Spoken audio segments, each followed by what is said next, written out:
Hey guys, what is going on? Hope you're all having a great weekend. It is the very end of the weekend, and since we went through absolute hell over the last week, I decided to put up a poll for which game I should play next as a palate cleanser, and you guys ended up choosing Devil May Cry, which is always a good thing for me, so we're going to be playing through that today. We're going to watch through the entire story, and we are going to play through the entirety of the game. So, without further ado, let us get this going. I'm pretty sure all the sounds should be coming through okay. So, if they aren't, you guys can let me know in the chat. But for now, I'm going to be switching over to the game, and we're going to be starting this baby up. So, let's get it going.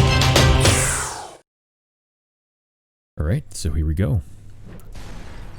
One of the best intros ever. I love this intro. Let's rock.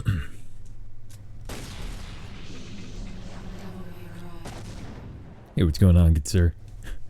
What's going on, Lewis? Okay, so we're going to be playing through a new game. As I said earlier, we will be watching through the story. It's been kind of a while since I saw the story in Devil May Cry 1, so may as well enjoy myself here. The underworld. But somebody from the underworld woke up to justice. I always love this intro too, dude. This intro's so good. His name was Sparta. Later, he quietly reigned the human world. Hey, Super Duper, what's going on, man? Preserve harmony until his death. Hoping to see some high-tech combos. Yeah, I'm not sure about that one. The legendary Dark Knight. Hey, Baroque. Hey, Gary. Hope you're all doing well. We're playing some of the GOAT. One of my favorite games of all time. And honestly, this probably still is my favorite in the series, just because everything is pretty much perfect in this game outside of the core combat being very basic. But I don't think there's a single thing I would change about this game in regards to enemy design and level design and everything of that nature, so love this game. Hey, Drunky Game, what's going on? What's going on, Michael? Can't seem to get any real business. We going for a complete run? Yeah, we're playing through the entirety of the game Slow today. down, babe. Or tonight, whatever you want to call it. Well, what do we have? Nature calls? Deserve this. After endearing the dikes of them. Of they, them. Yeah, man. What an ordeal that was. Holy shit. Like yesterday, I pretty much just took a break from the entire internet. Because I was just fucking done. I just spent the day with my girlfriend, and yeah, that was a good time. But You're the man who lost a mother and a brother to evil 20 years ago. so you guys can just let me know if the sounds from the game are okay, if you can hear it fine, or if you need it lower or higher, or if you need my voice lower or higher. If anything needs to be changed, just let me know now before we really get into the game. Eventually, I should hit the jackpot sooner or later. In that case, you should be used to this. Everything is perfect in this game except for Trish's face. Man, I love this intro. Oh shit. My apologies for that.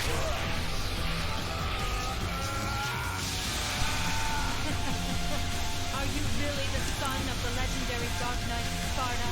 Didn't your daddy teach you how to use a sword? Oh, here it comes. Here it comes. Time to go to work, guys. There we go. Sounds are perfect. Audio's fine. Okay, cool. Awesome.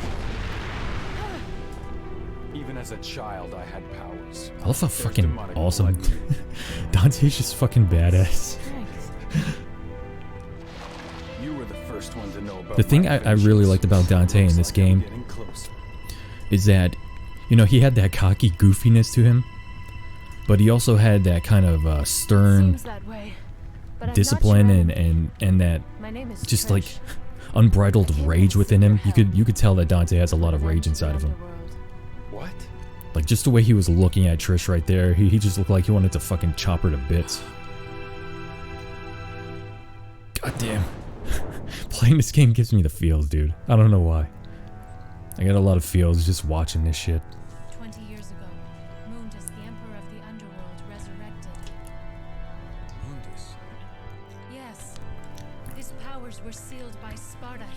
attempting to gain control of the human world. So she said once again. Mundus He's resurrected been preparing to open the and gate regained his powers. So that's kind of to interesting. Island. That's something I never really paid attention to. You hope the Sparta Devil May Cry video was the very first video you saw from me. Oh, that's awesome, man. What difficulty is this? This is a brand new game, so we're playing on normal. The castle is above this cliff. Come on, let's go. One of the other things I really love about this game is the fact that this chick just tried to kill Dante. And Dante just goes along with her to this random ass island. And she just like destroyed his entire office and everything. And he's like, oh, Mundus came back. Okay, well, I guess I'll follow you to fucking Malay Island, whatever. Doesn't matter that you just destroyed my goddamn business, but it's cool. It's cool, I guess.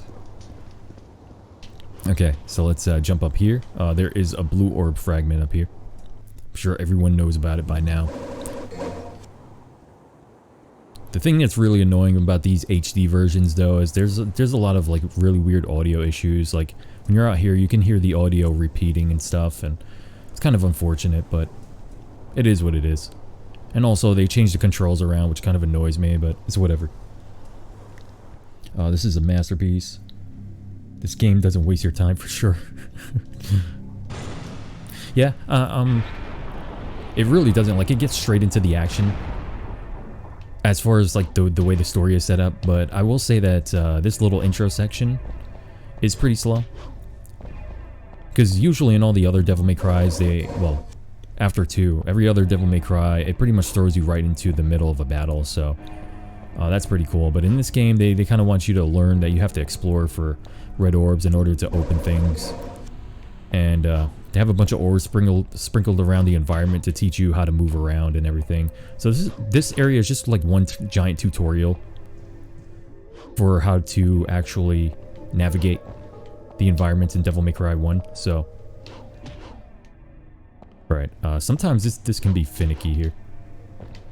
But, yeah, if you jump onto the tip of this lance here, you will get a bunch of orbs. God damn it. If I do it correctly. Yeah, sometimes I do this in like 2 seconds, and sometimes it takes me forever to do it. Alright. Wait, hold on. God damn it. And sometimes I can get it from down here, too. But, we'll get it. We'll get it eventually. Of course, while on stream, I have to fuck this up royally, but it's all good.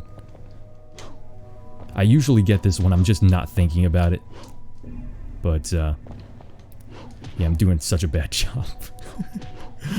Oh, Jesus Christ. There is a way to make Dante just jump up by himself, too. Alright, there we go. There is a way to make him just jump up there by himself, but, I don't remember how to do it. I used to be able to do it consistently. Wait, where are all the walking sections? Going back to the classics after the Trash of Us 2. Yes, indeed.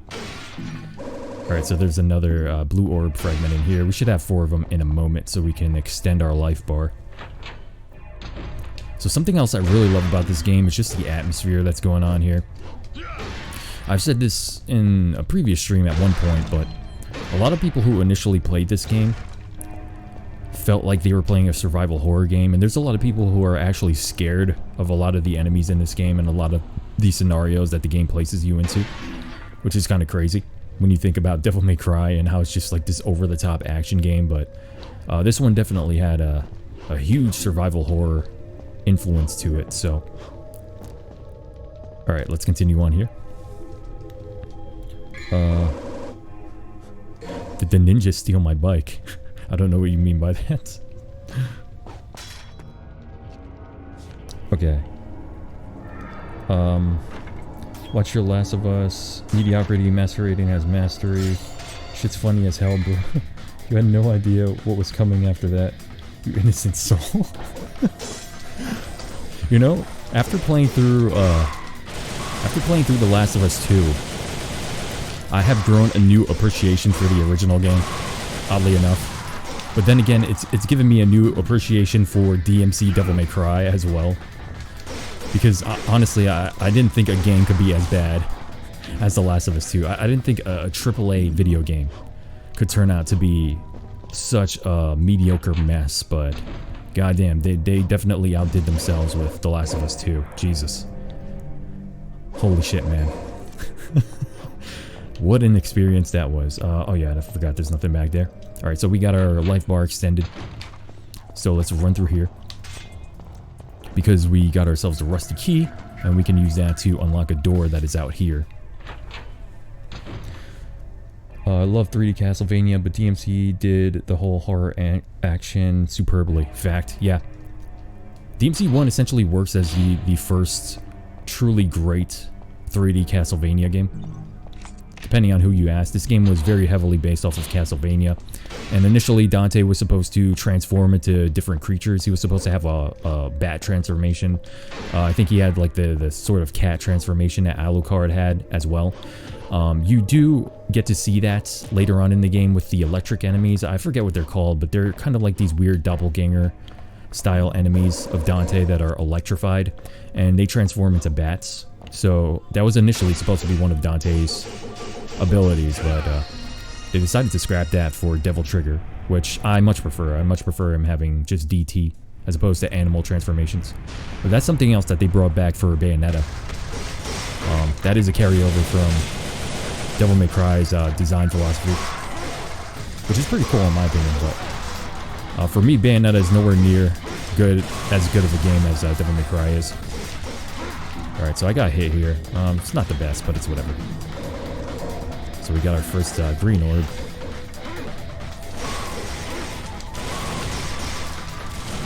Thankfully, I keep forgetting that I already have enemy step, so...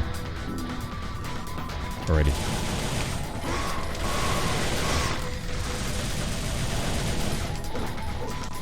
It's kind of weird not having the later moves, but we'll get to them soon enough.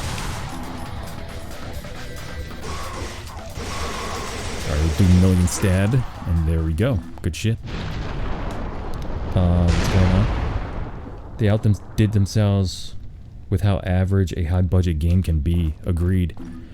Earlier today, I was telling my sister about the entire game, and she was just dumbfounded about all of the stuff that happened. Like, especially in regards to Joel and Ellie, and how they completely just shat all over the relationship that those two had, because, once again, that is the reason that people love the original Last of Us, was for the relationship between Joel and Ellie. But, they just decided to completely destroy the best thing about the original game. Alright. I'm not doing the best job here. It's been kind of a while since I played this game. I think the last time I played this was when I was doing my no damage videos. Which I unfortunately did not finish because my PS4 died. And my save was gone. My DMD save was gone. And I was just like, God damn it, fuck this for now. So, I always have the worst time with these no damage playthroughs with saves and everything. Alright, we did a really bad job there. I took way too long, but it's okay. Okay, so what's going on there? Just got the notification that we're streaming. Hey, Enclave, what's going on, man? The atmosphere of DMC is amazing, including the OST. 100% agreed. I'm kind of thinking about redoing that mission really quick. I kind of want to S rank it. I'll just do it. I'll just do that one time. Hold on. Let's just redo the first mission really quick, because a B rank is just... I'm not going to be able to buy shit with a B rank, so... thankfully, we'll be able to skip all the cutscenes, so we'll be good. Alright, let's just run through this really quick. I kind of want to start doing speed runs of this game. But, I don't know, maybe I'll start adding that to the streams I do each week. Like, just one speed run of Devil May Cry every week as well. As just a normal stream, so... I don't know how you guys would feel about that. But, I've always wanted to kind of speed run this game. I'm not looking to be like a world record holder of Devil May Cry or anything, but I think it would be fun. So here we're gonna have to try to get on top of the lance quickly. I bet you it's gonna take me even longer this time. I need to figure out like the perfect way to jump up there. Again, I don't remember it exactly, but we'll do it. We'll do it. Okay. So let's get this blue orb frag here. I'll check the chat in a moment. Honestly, doing this is way easier later on in the game.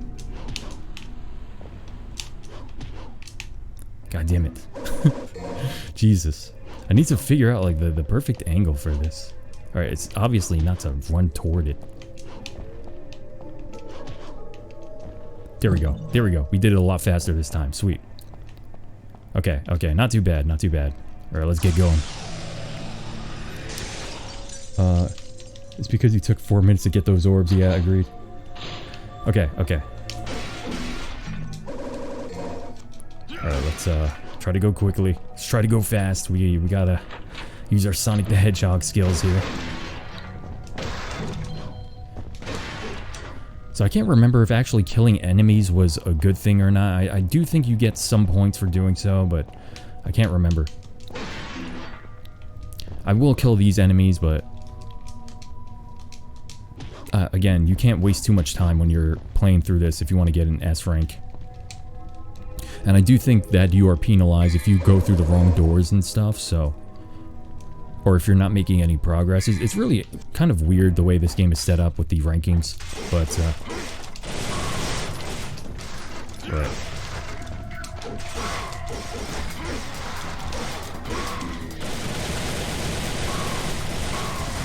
Okay, let's keep going.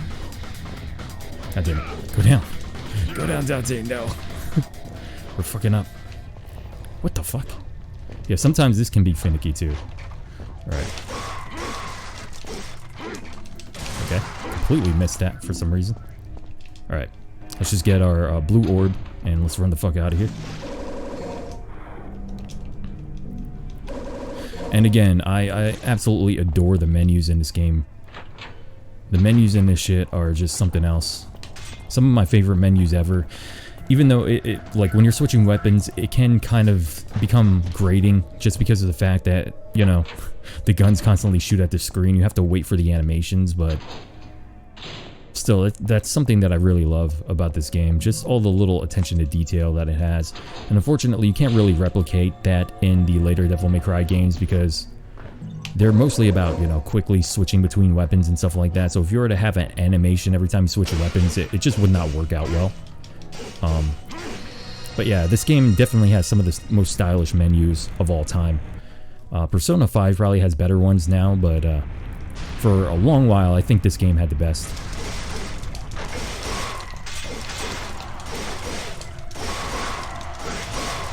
Alright, I'm using the old school techniques.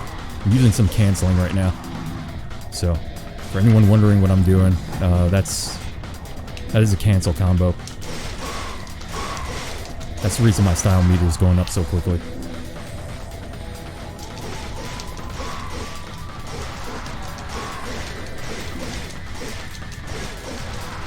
Okay, where's the last dude?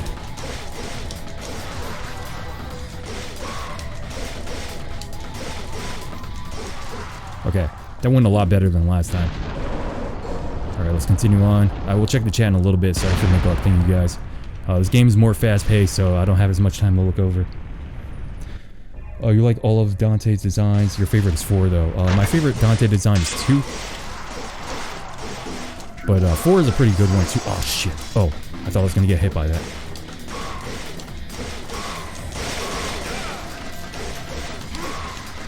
Alright. But I remember a lot of people not really caring for DMC4's design initially. Especially because of the cowboy boots and stuff, but I do like DMC4 Dante quite a bit.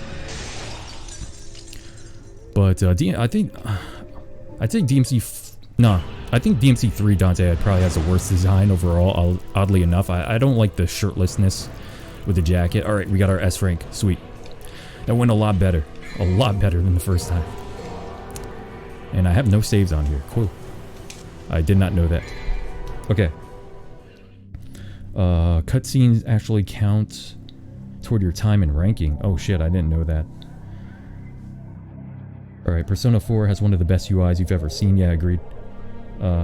So you went to Twitter and someone said that the environmental design of The Last of Us 2 is 100 times better than Final Fantasy VII Remake. Yeah, no.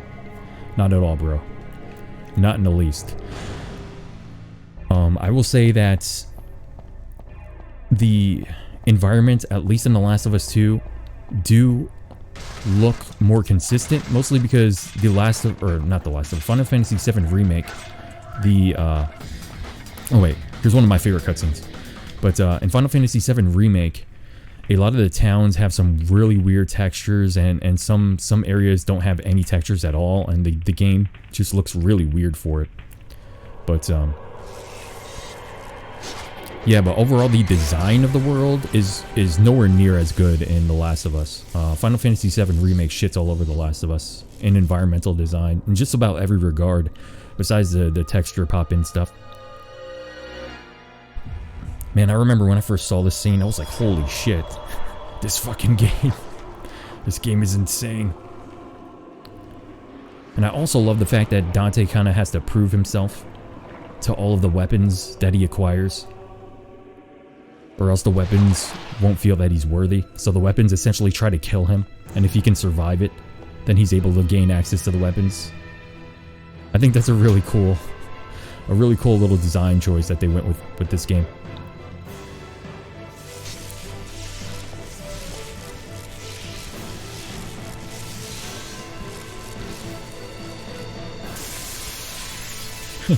Dante looks like a male stripper in DMC3. Yeah. And the thing is, I do love DMC3, but Dante's design in that game is a little off. I much prefer like the jacketless DMC1 costume. I think if he had something more akin to that, I think it would have been cool. And maybe he finds a jacket along the way or something like that, and it finally completes the DMC1 outfit. But either way, it's definitely a weird fucking... definitely a weird costume. I understand what they were going for, but it is a little bit weird, to say the least. Oh yeah. Yeah, give me that key, you bitch. And let's get us the shoddy. Alright, let's get the hell out of here. We will buy some new moves in a little while. But for now, we were just going to continue on here. Skip these guys for now, too. Let's get that.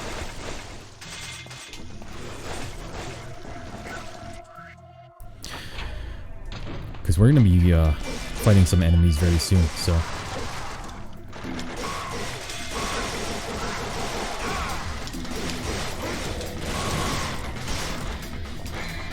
I just tried to, like, weapon switch like a retard. Alright.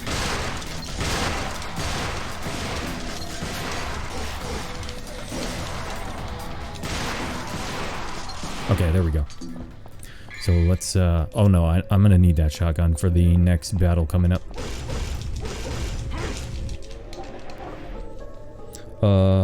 You watch JoJo? If so, what is your favorite villain? No, I don't watch JoJo. I've always wanted to watch it, but haven't really had the chance to do so. I've heard that it's something that I would really like though, but just never got around to doing so yet.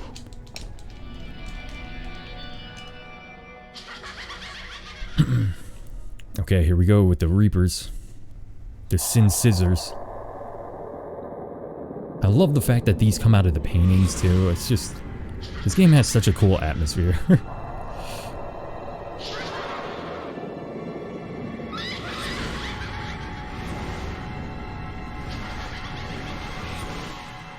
Still, to this day, I think this game has the best designed enemies in the entire series.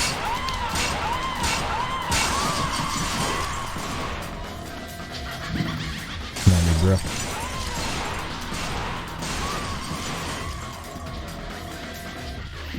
Okay, there we go. Down you go. And we'll switch back to Ebony and Ivory. And once again, the little animation here, I love that shit. Watching it 5,000 times gets old though,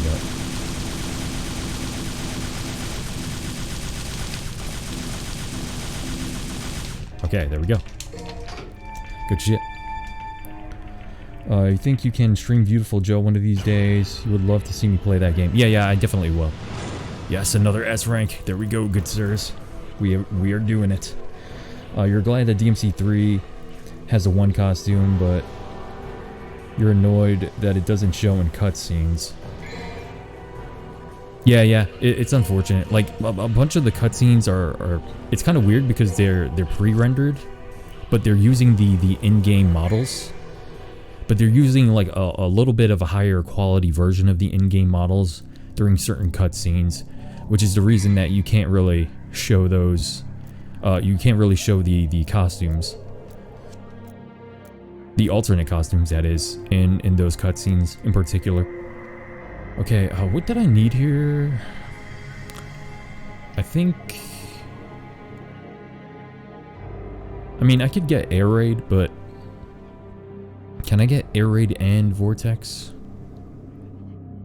I don't think I'll have enough. Let's see. Oh yeah, I will. Nice. Okay.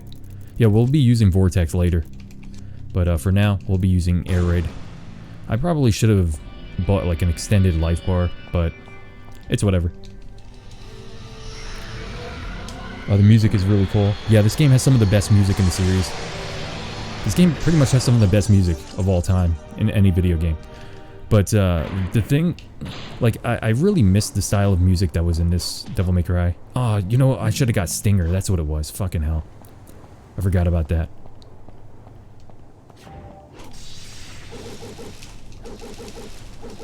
Alright, that's not going to go fast enough. I need Vortex 2 before I can do that. Whoops. Oh wait, I do need the shotgun though. We will get that baby out. And let's collect all these. You don't have to do this, but I will. But yeah, I should have got Stinger first. I don't know. That completely slipped my mind. Okay, let's just jump across. I'm not sure if it... I'm pretty sure it is faster to jump. You hope DMC6 lets us use all of Dante's great costumes and unlockables. 5 had too few unlocks to get. Even 4 had more. Yeah. Like, you know, all we get were the... all we got were the EX costumes. And the EX costumes aren't very... Like, they're not much to look at, to be honest. I mean, just... They're essentially palette swaps. It would have been nice to have, like, a variety of different costumes, and... It's kind of weird because, like, even DMC2 had, like, a straight-up alternate costume. And... DMC3 had a number of costumes in it, so...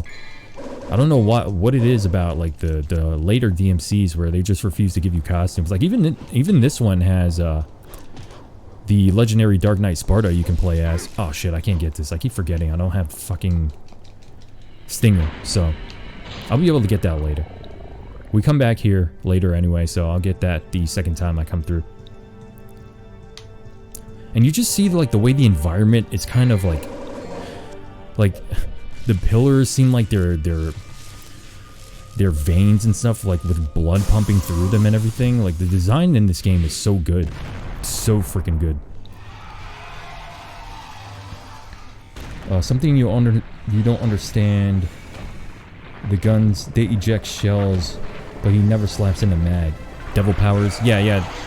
He powers the guns through devil power, as far as I know anyway. In one of the OG Devil May Cry novels, like back before Itsuno and all of them got a hold of Devil May Cry. Wait, I want to watch this.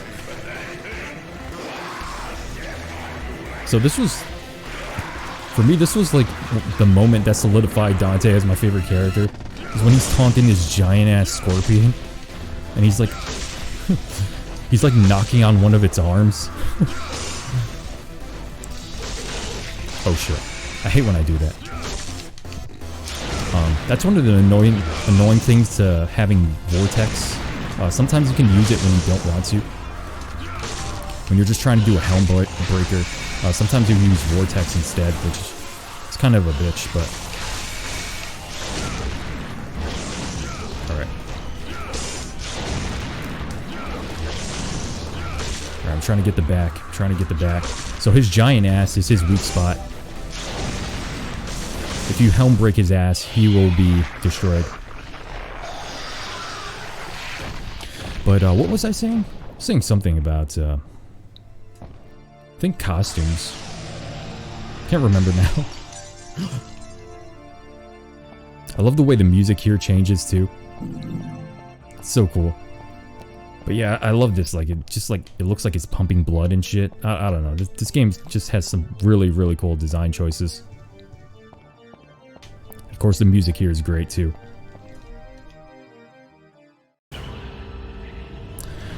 Alright, we got another S rank. Good shit. It's like the whole place is a living creature. Yeah, they really did make the castle feel like it was living. Like, the castle is a character in and of itself, and that's one of the coolest things about this game. But, yeah, and none of the later games are really able to replicate that very well. Like, they do attempt to do so, but it's just not the same as this game. This game is on another level. Alright, so we will get Stinger. And, should I get... You know what, let's get a blue orb and a purple orb. And let me see if I can get anything else. No? Okay. So let's get going. So we're gonna have to deal with Phantom again.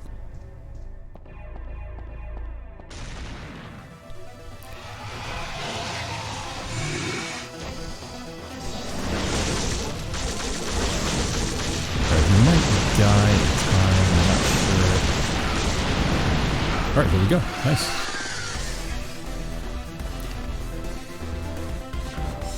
So I will be going into this room because I'm pretty sure I missed something in here. Maybe. Or maybe I didn't.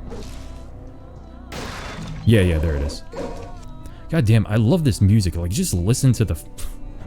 This game has such a good atmosphere, man. Again, this atmosphere is never replicated in the later games, and I don't understand why. They seriously need to get, like, some of the creators of Resident Evil or something to help with some of the later Devil May Cry games, because we really need this survival horror atmosphere back. Alright, so we're going to use this, and we're going to have to deal with, again, still, to this day, my favorite enemy in the series, the Shadow. One of the coolest enemies ever. I'm glad they brought him back in DMC5, but I'm not sure how I feel about the DMC5 design of the Shadow. I don't think it's as good. Oh shit, I didn't mean to do that. Because I do like the fact that the Shadow looks kind of a lot more amorphous in this one. Like in DMC5, he just looks like a giant tiger. Right, he's about to die, so we're good.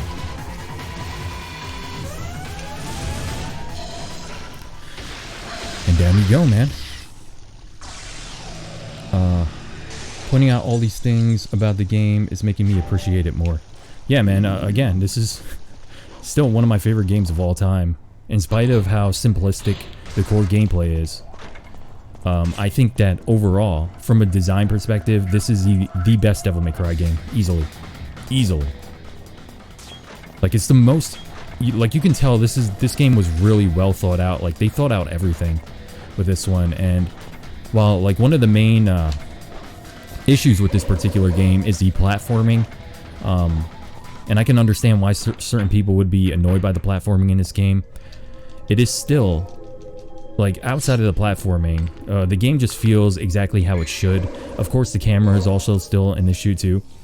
But, like, this was one of the first games of its kind.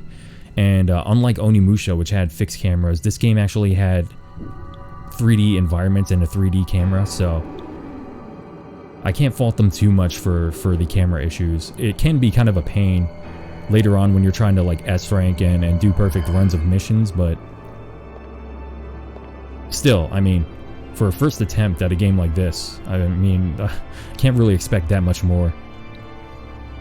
Alright, and here he is, Virgil himself, as Nero Angelo, or Nilo Angelo.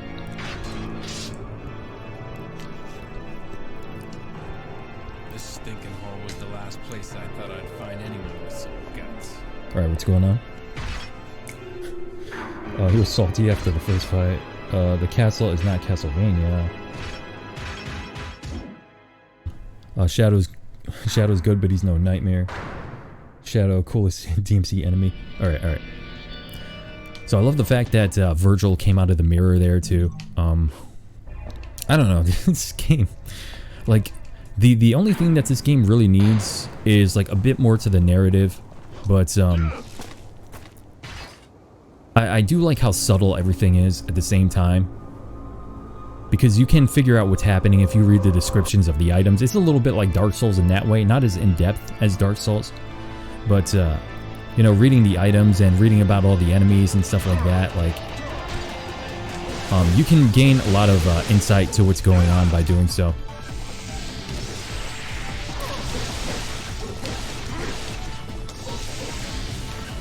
Alright.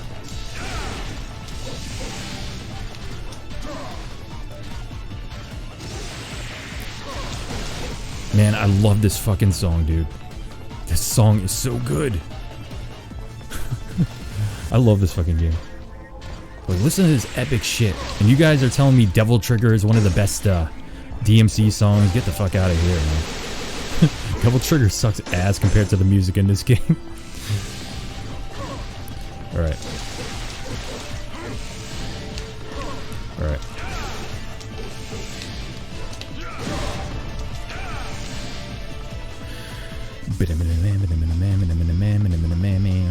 Okay. I love that little guitar solo right there. It's fucking badass. I really wish that Devil May Cry 5 had music more in this style. And there we go. That is Nilo Angelo. So Dante is about to get his ass whipped.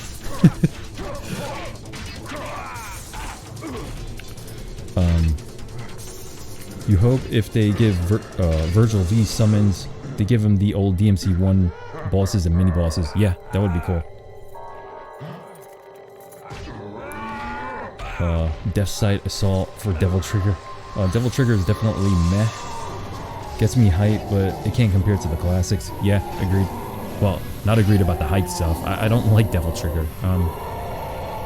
Like, the actual music itself, I really like, but I don't like the female voice. I don't really think a female voice works for Devil May Cry music. Not to be misogynistic or anything, but having a female singing like a kind of poppy tune, it's kind of weird. Alright, we only got an A rank, unfortunately. I'm honestly not really sure why I only got an A rank there. Maybe I took a little too long, but I didn't take any damage as far as I remember, so it's kind of weird, but it's whatever. Wait. What do I think about the lack of puzzles in DMC 5? That is definitely one of the downsides to that game, but the thing is, with that game, it's like every Devil May Cry game after this one, it wasn't about having like this giant environment for you to explore. It's just about, you know, mission after mission, you're in this place, and then you're in this other place, and you're in this other place, and things don't really loop back around. They kind of do in DMC 3. I suppose they kind of do in DMC 4 as well, now that I think about it, but it's not as interconnected as this game is, because when you're going back through, you're essentially going back through the same stuff, well, outside of DMC 3 anyway. Like DMC 4, you're literally running through the same environment. It's just, there's just like different enemies when you're playing as Dante and stuff, but in this game, everything completely changes. Like, you're going back through the same areas, but things about the areas completely change. Like, sometimes you're standing on the ceiling instead of the ground. Sometimes certain doors are not where they're supposed to be. Sometimes there's new doors where there weren't doors. And like, there's one area where you have to actually use the mirror as a door.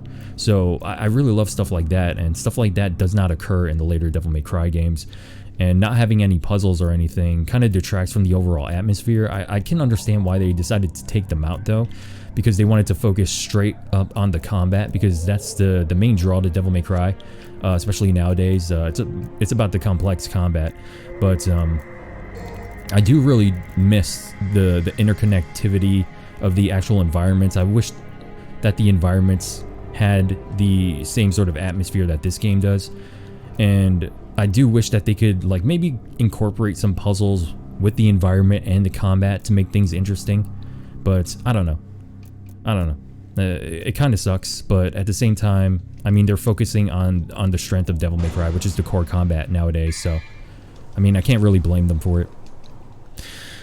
Alrighty, so we got the Melancholy Soul. So the way this thing works is that it drains our health over time. So we have to deal with the goat of Devil May Cry enemies.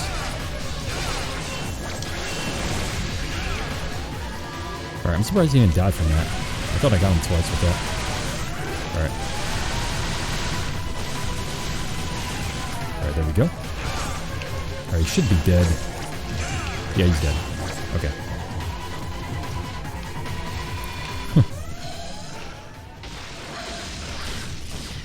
Wait, was it? No, this one didn't drain our health, did it? Yeah, no, it's that we'll die after a certain period of time. Our health doesn't get drained. Our health does get drained by something later, I think. Or maybe it's just when you're underwater. It might be just when you're underwater.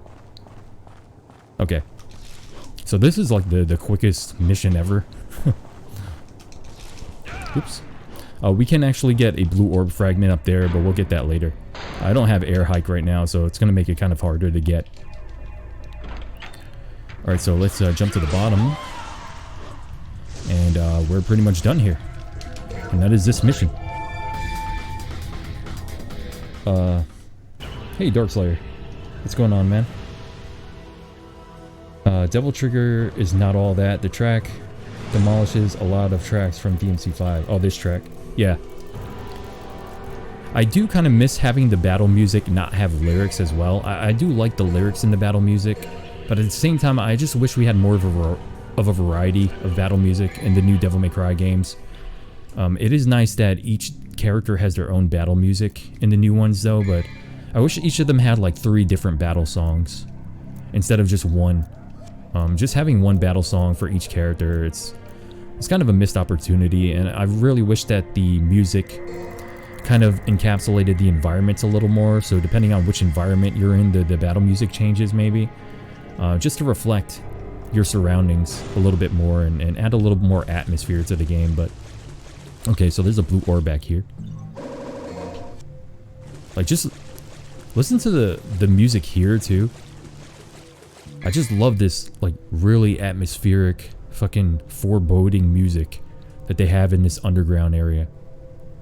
It's just so cool, and you like throughout the game you hear different things incorporated into the music that adds to the atmosphere. Like, again, this game's atmosphere is just something else, dude.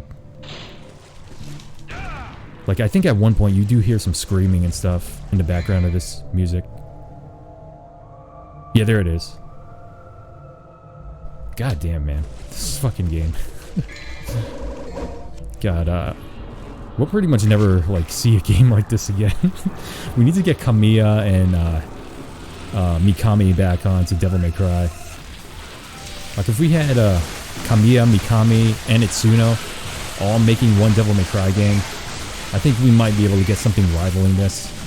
Like, we could have, Mikami and Kamiya kind of pull back Itsuno and his weird ass ideas to place Nero everywhere, and we can have Mikami adding all of the horror elements, and then Kamiya adding all the just badass over the top shit. But yeah. Anyway, I just love to see a new Devil May Cry game with this kind of style to it. Because even now, this is probably the most stylish game in the series, too. I mean, not sure if you guys agree, but I really think that it is. Right, I think I missed the other one. Not that I really need it. I mean, there are orbs back there, but it's all good. It's all good. Alright, I will check the chat in a moment. It is a little more difficult to check the chat because there's not as much downtime. Like, I only really get downtime during cutscenes. We need more tracks like, oh shit. Alright. Shit. Come on, goddammit. I always use helm breakers on this guy. Alright, here we go. Oh, he's not doing it? Alright, here we go. He's gonna go invincible. So this can be one of the harder attacks to dodge if you, God damn it. I hate when I do that. Alright. Shit, I hit the wrong button. I hit freaking triangle because I'm used to OG Devil May Cry controls. Alright. Come on, get your ass over here, bro.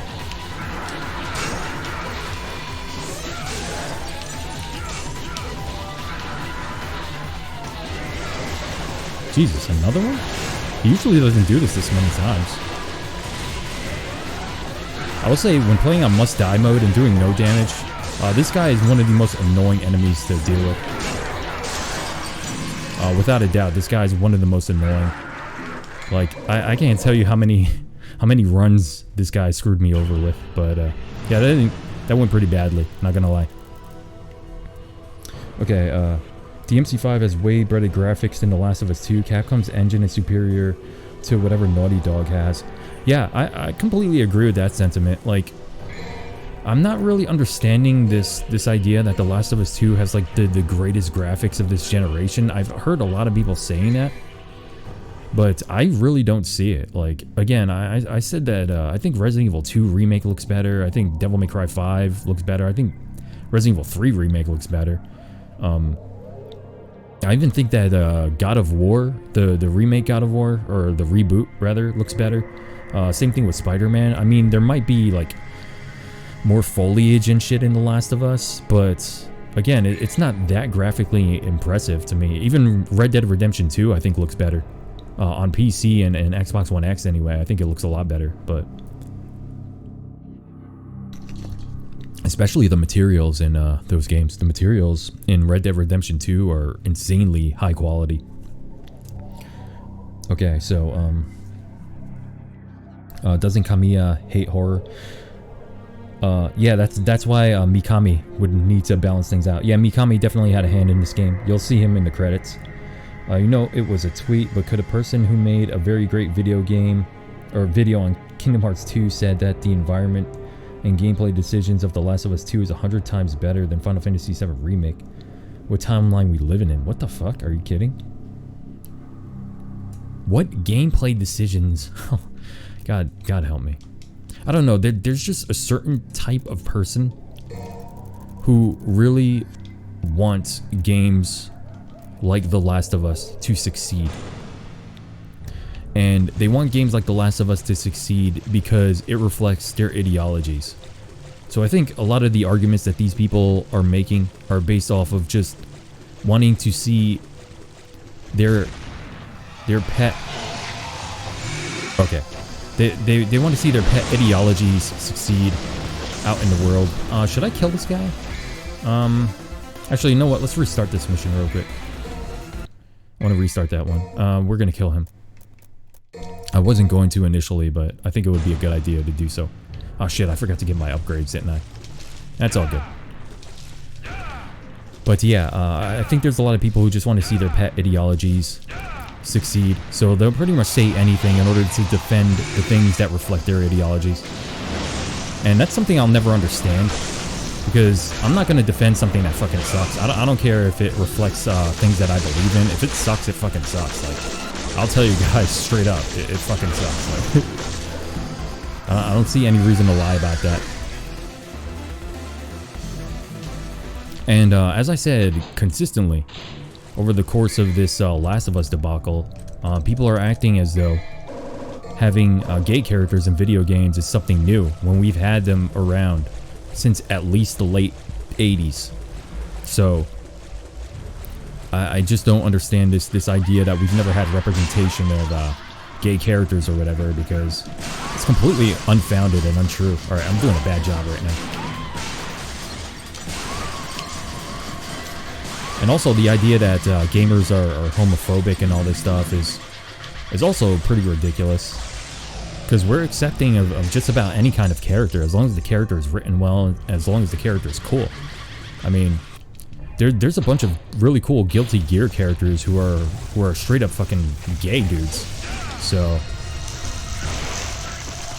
and a lot of those characters are are some of like everyone's favorites too. I think who's the guy who uses the? I think it's the guy who uses the pool stick and the pool balls. I'm pretty sure he's a gay guy.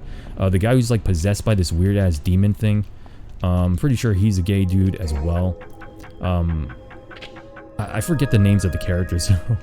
It's been a really long time since I played Guilty Gear, but those are just some. Of course, we had lesbians with Fear Effect. I've said this before. We've had a bunch of different kinds of lesbian characters over the course of video games.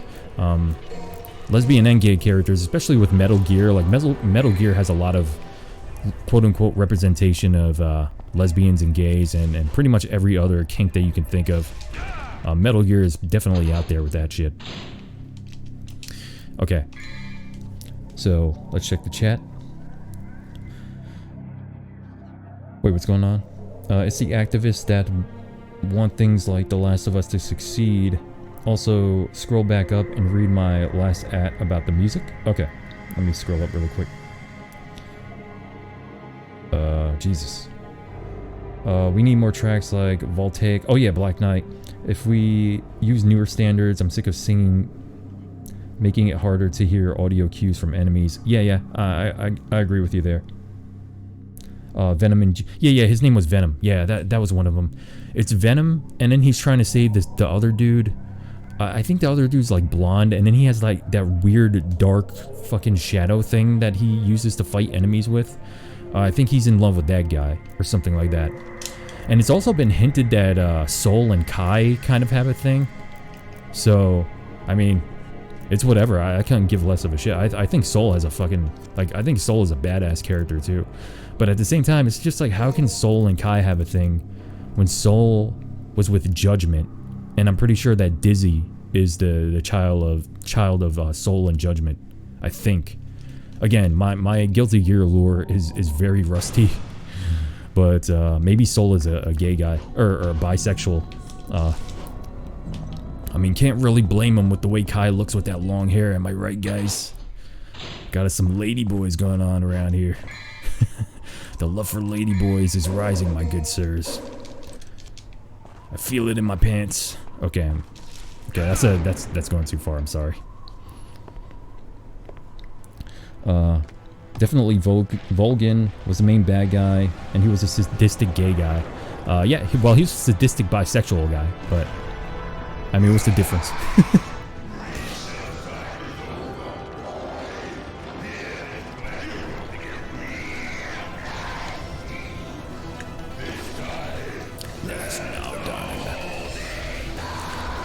Tired of you playing your childish games. Finally, I was getting tired of playing your childish games.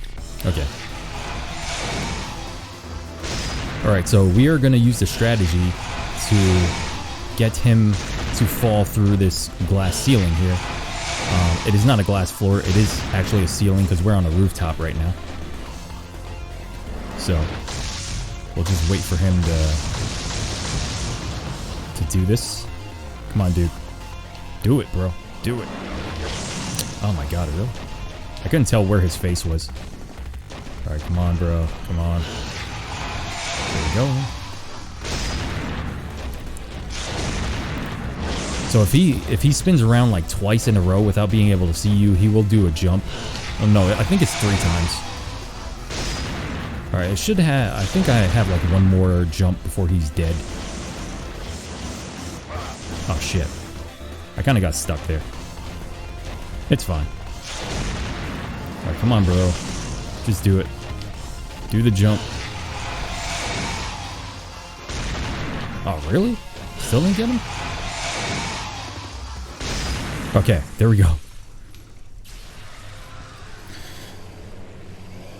What lesbian characters are in Metal Gear Solid? Dr. Strangelove is a lesbian. And, oddly enough, she's also the worst character in the series, in my opinion. Or at least one of the worst characters in the series. I fucking hate that character. Eva is shown to be bi. And it's also kind of hinted at that the boss is bisexual as well. Not 100% certain on that one. But Dr. Strangelove was in love with the boss. And of course the boss was in love with the Joy. And Eva actually kind of has a crush on the boss. So Sweet dreams. But yeah, so as far as I know, those are the main lesbians. I'm pretty sure there might be one or two others, but I can't remember. I'm not really sure if Fortune is a lesbian or not. I don't think they've ever like gone into her sexuality. But I would think that Fortune is, because she's kind of like a she's a beast of a woman. So Incredible power. but yeah, so again, we've always had a pretty decent amount of representation for gays and stuff. But it's only recently where people are making a big deal out of it. It's just, you know, it was never a big deal before. I think Drakengard has a lot of weird shit in it, but you know, that game has a bunch of like pedophiles and fucking serial rapists and stuff in it. So that's probably not the best game to go to, but I mean, if you want to go for representation, that is definitely representation of some weird shit. So, but anyway. I'm just saying, like, this whole gay thing and the gay agenda, like, I never had issues with having gay characters, as long as they're cool characters, as long as they have interesting stories, and as long as they're done tastefully. But the way that we're being presented with gay characters in this era, these characters don't really have any other attributes to them besides the fact that they're gay, so they tend to be very, very bad characters. Because of that fact, they're token characters in essence. It's like having a black character that has the characteristic of just being black man, black man in this game, just for diversity's sake. So I always think that's a terrible idea. That's just me though.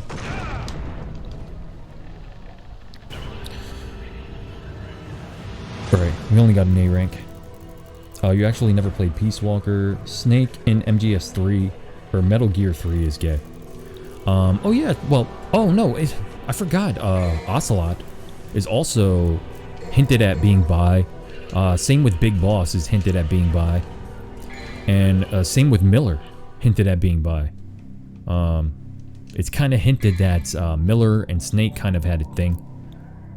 And it's also hinted that Snake and Ocelot had a thing. By Snake, I mean Big Boss, rather. There were definitely fudge packers. Not that there's anything wrong with that, I'm just saying. And depending on who you ask, those are some of the, if not the best characters in Metal Gear, so, you know. And no one ever had a problem with that before, so I'm not really understanding why all this gay stuff is such a big deal nowadays. And it's the same thing with the female representation. I think video games have done female representation far better than pretty much any other medium out there. I think the best female characters are in video games. Again, Samus is my favorite female character, but Jill Valentine, pretty much every Resident Evil female character you can think of, Lara Croft, Tifa, a bunch of fighting game characters like Chun-Li. Of course, other Final Fantasy characters like Terra, Lightning, depending on who you ask. Lightning can be kind of a bitch though, but I think she has a bit of a charm to her as well. And of course, characters in Devil May Cry like Lady, which is a lot of people's favorite female character. So we've always had really, really good representation of female characters. Even in Onimusha, we had some really good female characters like Kaede. Unfortunately, she dies, but Kaede, the chick from Onimusha 2, which is fine as fuck, but she had like 8 kids, so I would be like, nah, I'm good. I mean, she's hot and all, but having 8 kids, that kind of like inverts my penis, so I'm gonna have to stay away from that shit. Not interested. No thank you. Single mothers, no thank you. Can't do it. Can't do it, I'm sorry.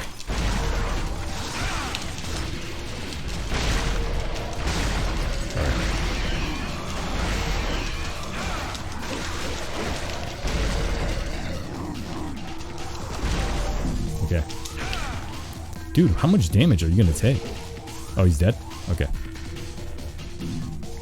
Alright, what are you guys on about? Yeah, LGBT characters aren't inherently worse than non-LGBT characters. It's just that the people that put them in games tend to be woke and those don't understand, and those that don't understand that isn't a personality in and of itself. Yeah, agreed. 100% agreed. Dom, the woman around Dante treat him like shit. Michelle in Onimusha 3 was bad. Oh yeah, Michelle in Onimusha 3, she was awesome. I really loved her. She was fucking great. Honestly, I kind of wish that she ended up with Samanosuke as opposed to Jock, but it's whatever. But she was a great character. So again, like, of course, Zelda as well. I think Zelda is a really good female character, in spite of the fact that people just think Zelda is like this damsel in distress. But there's a reason that Ganon always goes for Zelda first. It's because without her power, the world pretty much falls apart. And, you know, you're going to go after the source of what keeps the world together first. And Zelda is essentially a reincarnation of an actual goddess. So, like, you can't tell me that she's just a damsel or anything like that. Because without her, Link can't do his actual job, so. But anyway, again, I think we've always had really good female representation in video games. And I've loved, like, pretty much every, like, really popular female character for quite a long time until very recently. When they've made all the female characters into these weird-ass Bull-Dyke-looking, like, gender non-specific characters that are completely lacking in femininity. Which is one of the primary facets of a female character, but don't tell that to these people because that's just a social construct, apparently. Okay.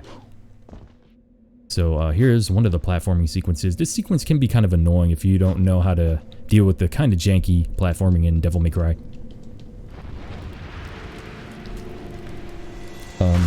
Problem with all those women is that they're smoking hot. Can't have unrealistic beauty standards in a fucking video game. Yeah.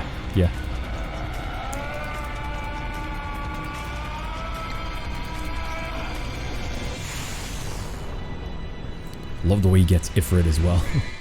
It's so cool. And you know, one of the other things I really love about this game, again, it's something that you can't really do in the new Devil May Cry games because it would take away from the combat.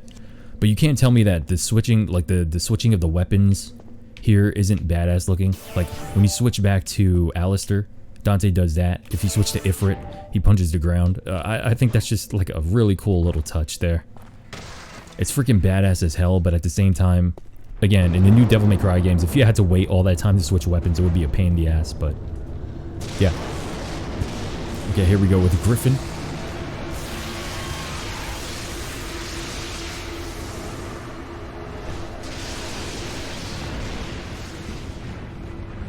You do love Zelda and Spirit Tracks, and you love Midna. Yeah, Midna is another really good female character. Dude, I love this dude's voice. Fuck off, Featherface. Or you can stick around and find out the hard way. Griffin has such a fucking badass voice. And his song is so good. Alright. It's like, how does someone create a game so fucking cool? Like, Jesus, how can a game just be so cool from top to bottom? Like, literally everything about this fucking game is cool as fuck. Like the voices, the character design, the story, just, I don't know, the gameplay, the environments, the enemies. I just adore this game with passion. Okay. I'm cheesing right now, but I don't really care. I'm just playing this to have a really good time. So, alright, and there you go, Griffin. Good night. I also love this little laugh he does here.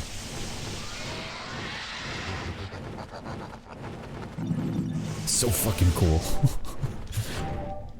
Also, I will say, we have talked about this a little bit before, but as much as I love Ruben Langdon's portrayal of Dante, I do miss Drew Coombs as Dante, because for me, this is like the OG Dante. Again, I love Ruben Langdon, but I do think it would be awesome to see Drew Coombs come back and voice Dante for at least something. Like, maybe if they make like an anime movie or something of DMC1, or maybe a remake of DMC1, they can get Drew Coombs back. I know a lot of people will kind of be up in arms about it, but again, as someone who's been with Devil May Cry since the very beginning, it would be really amazing to hear him voice Dante again. Because, I don't know, his voice is so commanding and just badass to me. Like, even his battle cries are awesome. Oh shit, wait, I forgot. Let's use some Ifrit.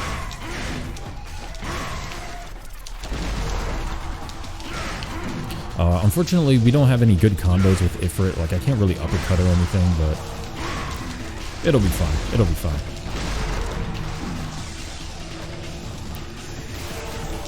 Alright. For these dudes, I usually just keep spamming the grenade launcher.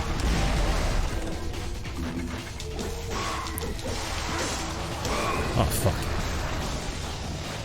I meant to hit the jump button, but once again, I kind of get the two confused because in the OG release of Devil May Cry, the triangle button is to jump, but in this version, the triangle button is to swing your sword. So every so often, instead of jumping, I swing my sword accidentally because I always have that control scheme in my head, and that's the same control scheme I always switch every other Devil May Cry game to, because that's just how I like it.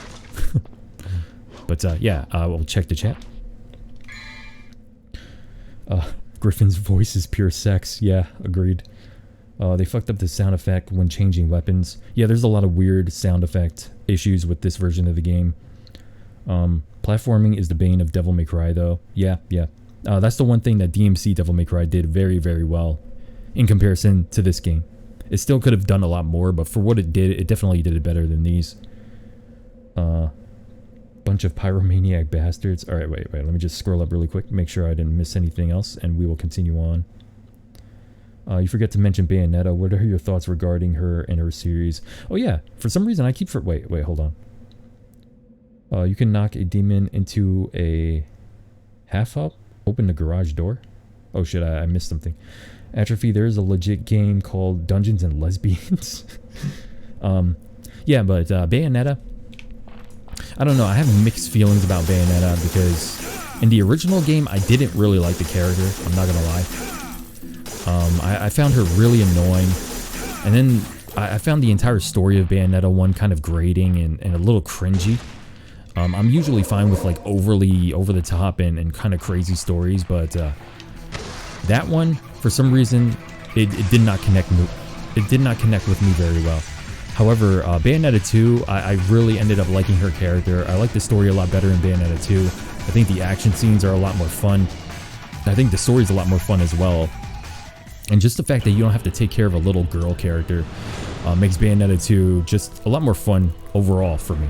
In spite of the fact that it is a bit of a step back from OG Bayonetta.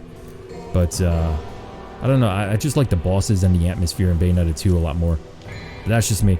I'm in the minority on that opinion, but that's how it is with most of my opinions, it seems. Like, I don't go into things to try to go against the grain just to do so, but in most cases, it seems like my opinions go against the grain. But I think that's because I'm looking for very particular things out of video games. The first of which being for video games to be actually fun, or at least very, very engaging. But for me, engaging and fun are essentially synonyms for one another when it really comes down to it. But then again, I don't know. It's kind of hard to say. You get into weird definitions of words and shit, and I don't know. Right. So now we have to, we have T, yes. We have to follow this light through here. You like Jean, kind of wish she was the protagonist and Bea was the rival. Yeah, I think I like Jean better than Bayonetta overall. At least in Bayonetta 1. Bayonetta 2, I do like Bayonetta a lot, but again, I find her to be kind of boring and a little bit obnoxious. And also, I really dislike the musical choices in Bayonetta as well. I don't like the battle themes. They kind of piss me off. Like the main battle themes, that is. Of course, like the boss battle themes and stuff are really cool, but yeah, it still surprises me that Kamiya feels that Bayonetta is his magnum opus, which is just so ludicrous to me, because The Wonderful 101 is a far better game than Bayonetta 1 ever was. At least in my opinion. I think The Wonderful 101 is easily one of the best games ever made, but I would not say the same for Bayonetta. Bayonetta is a very good game, but Wonderful 101 is just on another level, so. Alright, so let's kill this guy here. Alright, we should refill our DT after he dies. And we can kill the other one. Alright, come on here. Come on, buddy. I got you. I got you. And down you go.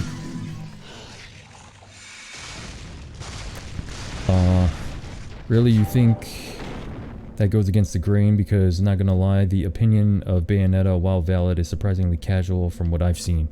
What, the opinion of liking Bayonetta 2 more than 1? I've honestly seen that most people like 1 more than 2. But maybe that's just because I talk more to people who are more engaged with game mechanics. But maybe as far as casual opinion goes, Bayonetta 2 is liked more. I have no clue. No idea.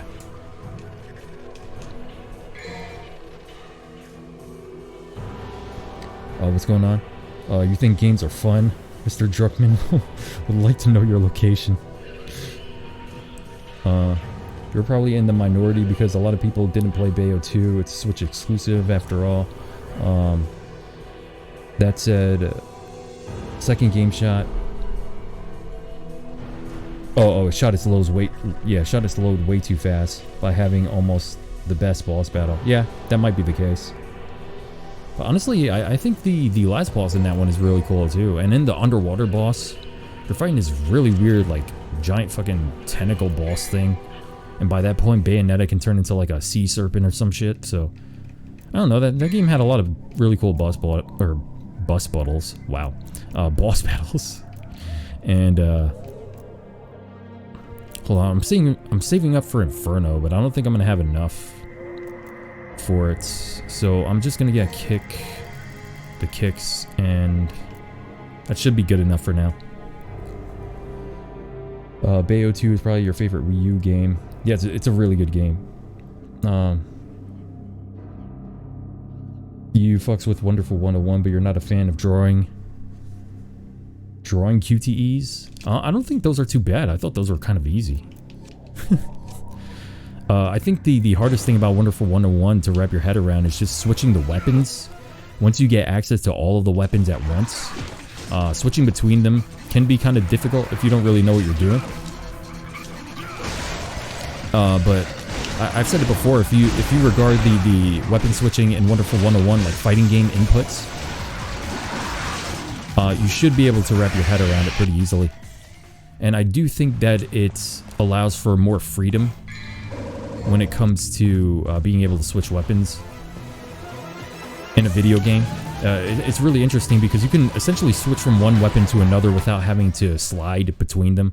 Like in Devil May Cry, I mean, you can set up like which weapon you want where, but no matter what, you're gonna be smashing the weapon switch button a few times if you want to switch between, you know, say, oh wait, hold on, I just realized I haven't killed this dude.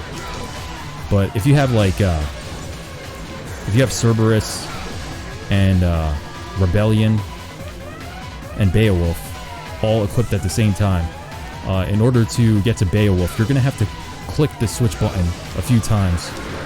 Whereas in Wonderful 101, you just draw a shape, and then you already have the weapon that you want. So, I do think if your fingers are fast enough, and you build the muscle memory for it, it's actually a really interesting way for you to be able to switch weapons, and it really extends the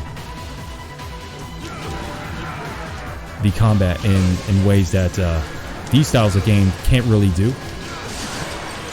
But yeah, sorry about that. I was like trying to pay attention to what this guy was doing while I was talking, so I'm like, my mind's in two places at once. But yeah, I do think that the idea of drawing in order to gain access to different moves is an interesting one. Or gain access to different weapons is an interesting one.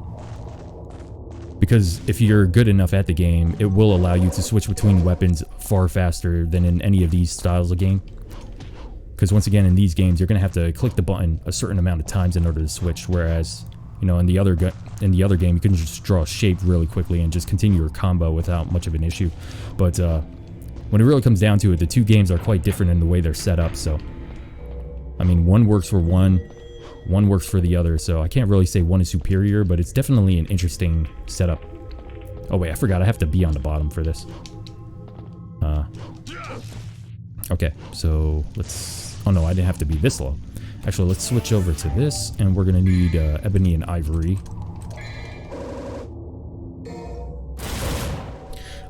In terms of mechanics, Bayo 1 is generally considered better, but most people prefer 2 because its greater spectacle and accessibility made it more appealing to casual gamers.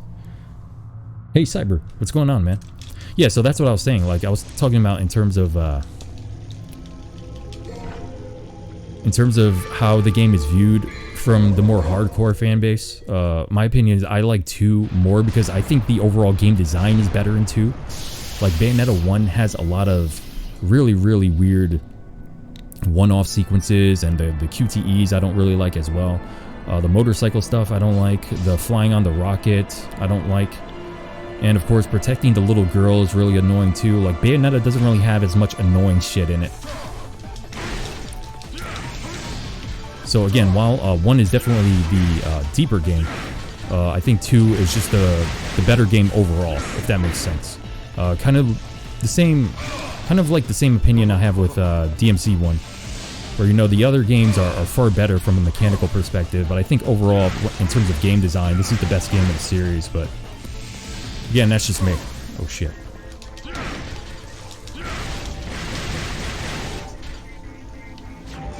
So once again, I'm hitting the freaking oh shit. Alright, that went very badly. But once again, I keep hitting the attack button as jump. So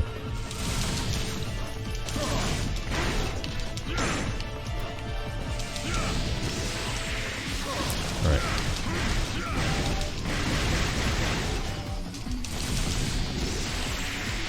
Oof.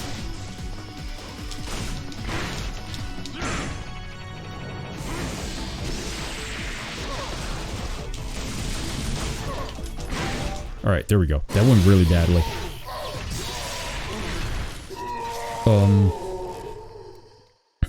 DMC1, there is no babysitting of obnoxious QTEs. Yep, agreed. Wait, what's going on? I like drawing stuff for powers in Okami, so I'm sure Wonderful 101 is a huge upgrade. Yeah, it really is. Oh shit. Alright, let's continue on here. Oh wait, did I do what I was supposed to do, or... Oh no, wait, I got the chalice, so now I'm supposed to go upstairs. Okay, gotcha. And then I can get this now. Okay, cool. Gotcha. Oh wait, one of the few things that irked me with Bayo 1 was they're looking like a film filter with the grain was making the game look dirty. Yeah, because Bayonetta 1 has a lot of areas where they had to deal with budget constraints, so they went with the easiest route forward. So you'll see some weird film grains, and you'll see cutscenes that are essentially stills, which is kind of weird, but I mean, they did what they had to do to get the game made. And of course, we also had the abysmal PS3 port of Bayonetta, which was absolutely atrocious for a very long time. I do think that they ended up patching it to make it better. And I heard that the patches actually do clear up a lot of the issues with the game, but unfortunately, the PS3 version was just far inferior to the OG version on the Xbox 360. But yeah, because they got some weird ass like third-party studio to port it over, and they didn't know what the fuck they were doing. I don't know why Platinum ended up doing that. I can't remember. Maybe it was Sega's decision. I have no clue, but that was definitely not the best idea.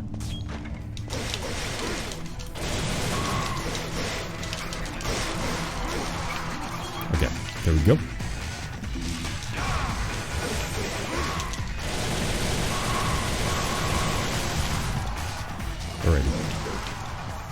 So I will check the chat in a moment. I don't think the mission has started yet, so I'll check it in a sec. Oops.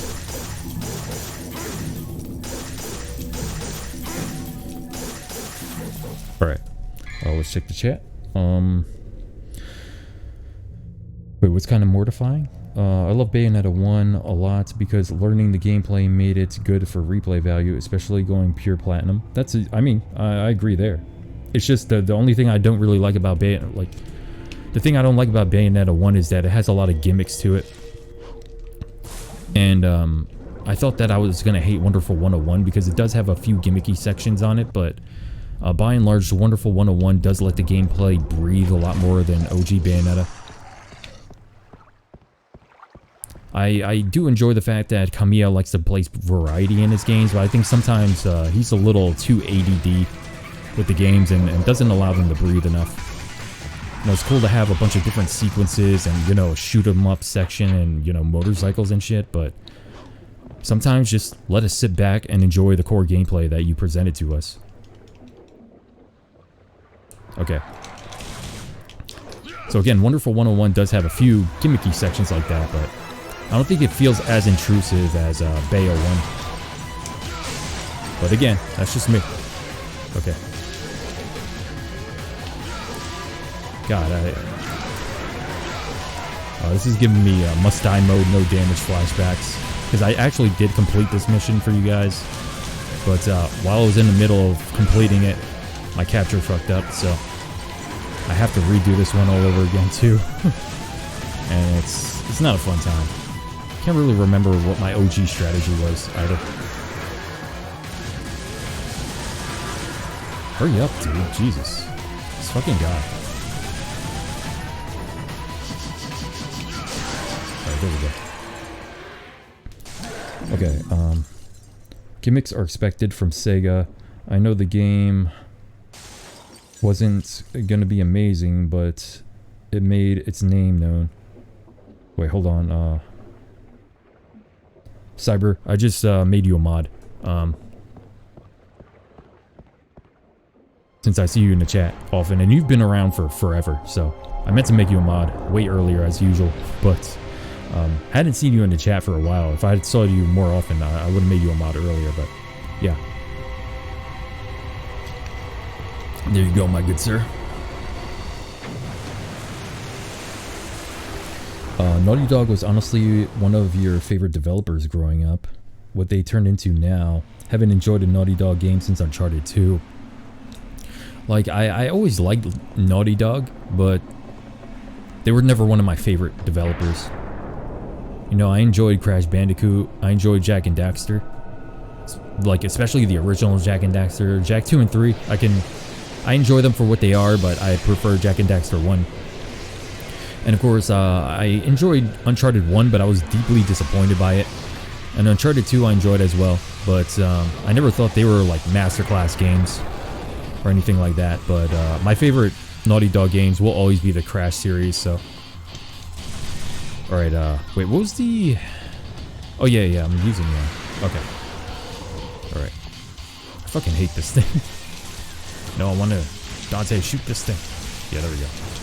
Fuck that thing. God damn, I don't remember that taking so much damage. Alright, I will say that this is one of the worst designed bosses in the game. Mostly because of the arena that we find ourselves in. Having to fight this guy in this arena with this weird ass camera. You can barely see the boss at all most of the time. It's definitely not the best way to go around, or it's not the best way to go about doing a boss battle here. But yeah. The camera definitely makes this boss battle a pain in the ass. Not gonna lie. Oh yeah, that's what I do. I need the grenade launcher. Alright, so let's get this baby up. Oh, fuck's sake, dude. This fucking thing. This guy should be dead by now. I'm just not doing a good job here. Oh, Jesus Christ, this is killing me right now.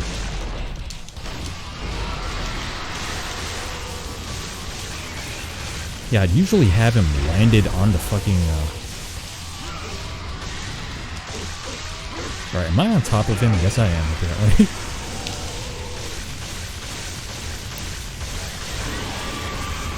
Alright, that boss battle went horribly bad.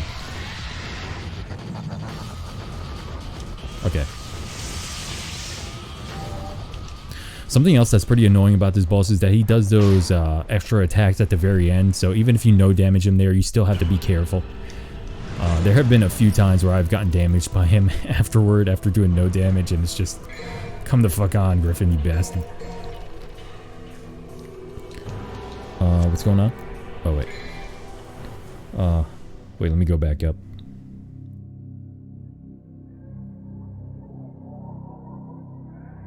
Oh, welcome to the Blue Name Club.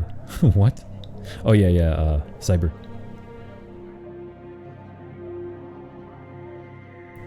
You've been around here and there, been trying to be great. Ah, I gotcha. Yeah, but you've been around forever, Cyber. Like, you were around on my, on my old channel when I was still doing fucking walkthroughs for OG Resident Evil. I'm pretty sure.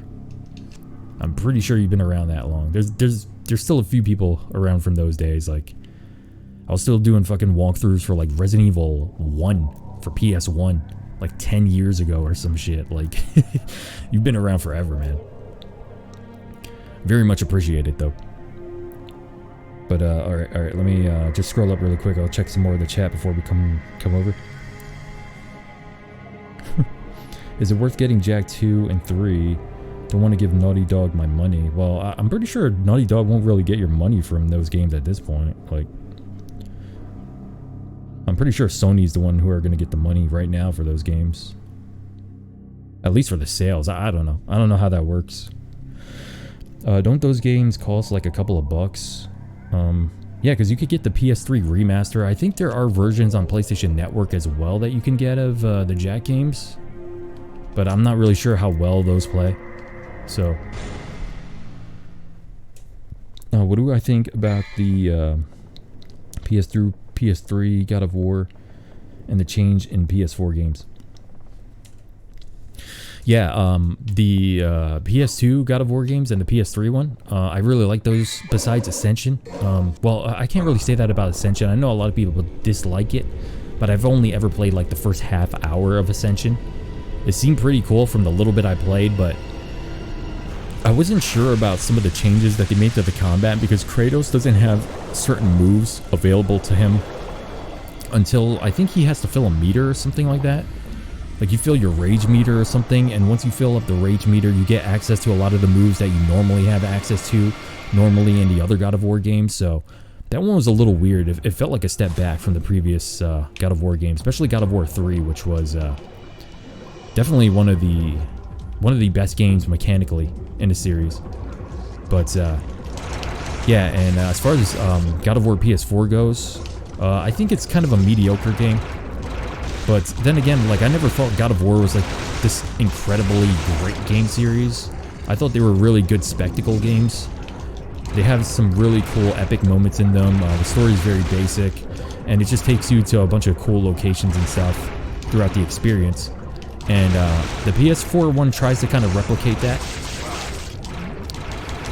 by taking a lot of the more popular design decisions from the more popular action games of this current era and making them into just like this brand new kind of up its own ass God of War game. But I'm not sure if it really works for a God of War game. I like God of War to be like straight over the top craziness, and God of War PS4, as far as I've seen, doesn't match the spectacle of the OG games. Like, you know, you don't have stuff where Kratos is climbing out of Hades after being killed and shit like that, and you know, going back through time in order to save himself from his father and all this shit. So I don't know. I do need to play through the entirety of the game though. So, and I've also only played it on the highest difficulty, which was an atrocious experience. So maybe I'll go through and play it on normal mode, because the harder difficulties are designed terribly in that game.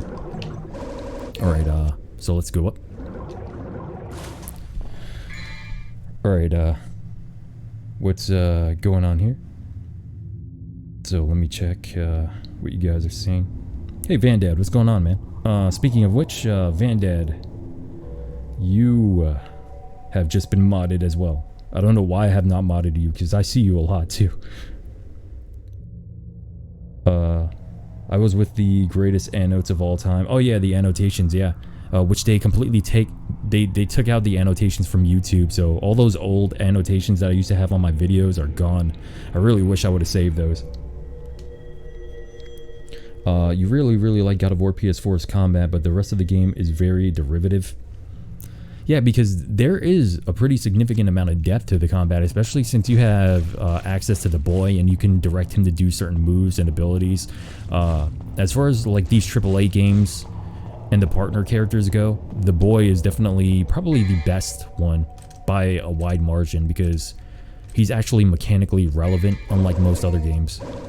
You know, he has his bow, you can direct him to shoot arrows at enemies, and you know, he has different magic attacks and stuff, and combining that with all of Kratos' abilities is really cool. So I definitely do give them credit for making a game that's far more in-depth than most AAA games are. At least most Western AAA games. Oh shit, I didn't mean to do that. Okay, so thanks, man. It's pretty late, so I won't be staying long. It's no problem, man. Wait, what's going on? You guys are talking about Sucker Punch? God of War 2 is my second most favorite game of all time. God of War 2 is a great game. That is my favorite God of War game by a wide margin. The game is fucking great. And I think that game is paced perfectly. Okay, so what do I need right now? You know, I should probably save up for air hike. That would be helpful. But you know what, I'll get one more blue orb, and then we'll save up for air hike. Why not? Okay, so let's get it going. Seems like you guys are talking about Sucker Punch and Sly Cooper. And the Sly Cooper games, I only ever played through the first game, so I don't know much about the entirety of the series. And I know didn't they release another Sly Cooper game for the PlayStation 3, I think it was? So, I've never played any of those. I heard that the PlayStation 3 one was kind of disappointing. Was it PlayStation 3? Pretty sure it was. Pretty sure it wasn't PlayStation 4. I don't think any Sly Cooper came out on PS4. No, I'm pretty sure. Yeah, pretty sure none of those came out there. Okay. So here we go with the booby traps.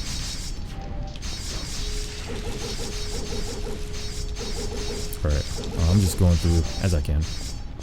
I mean, these really aren't that bad to dodge. I'm just being retarded. Okay, let's go.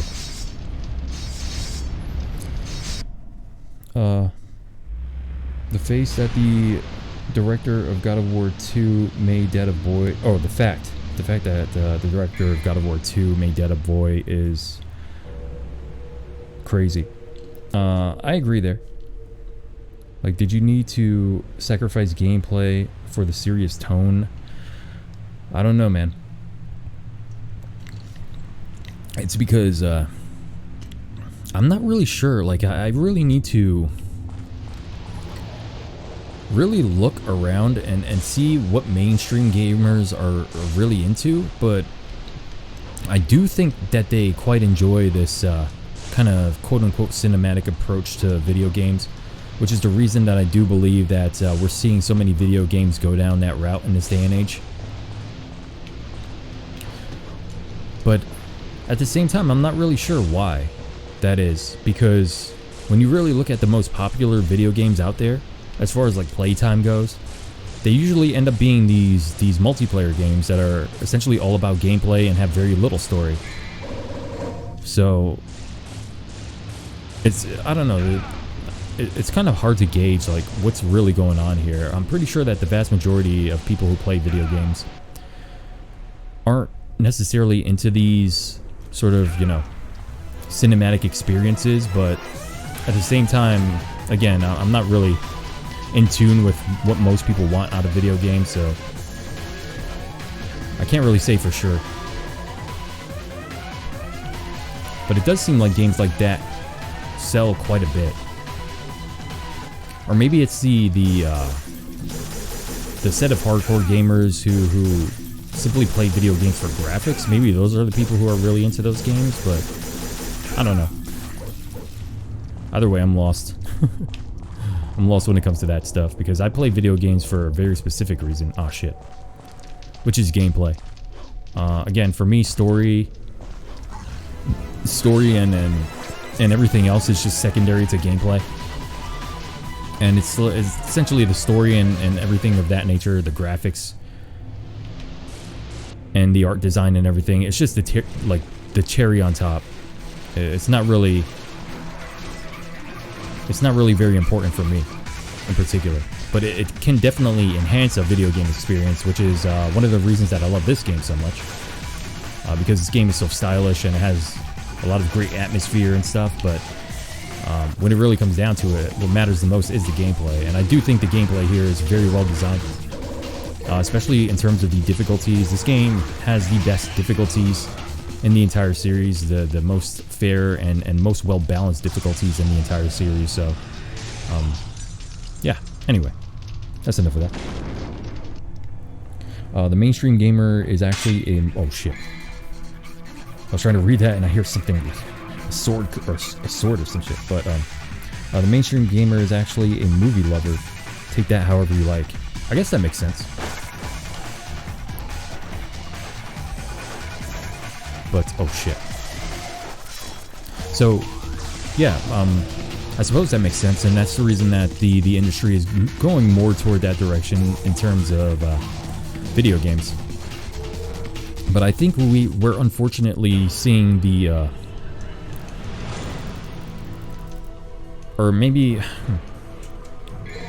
I think unfortunately we'll have to accept the fact that when it comes to mainstream video games,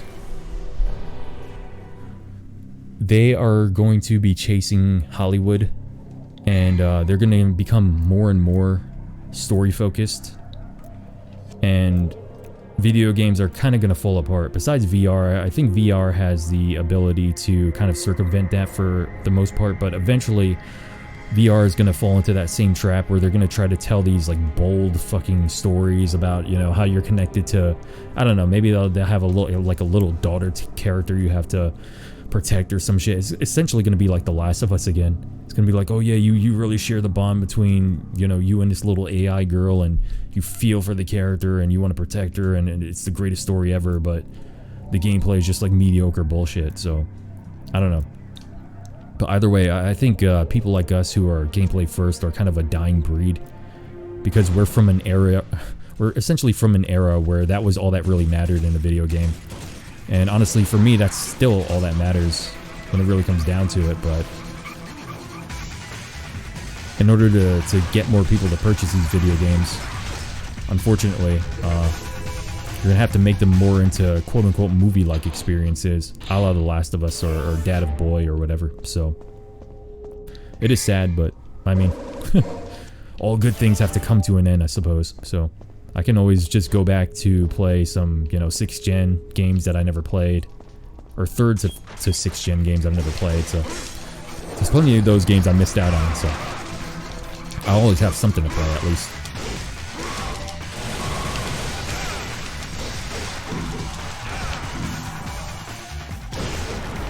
Oh wait, I think there's another dude back here.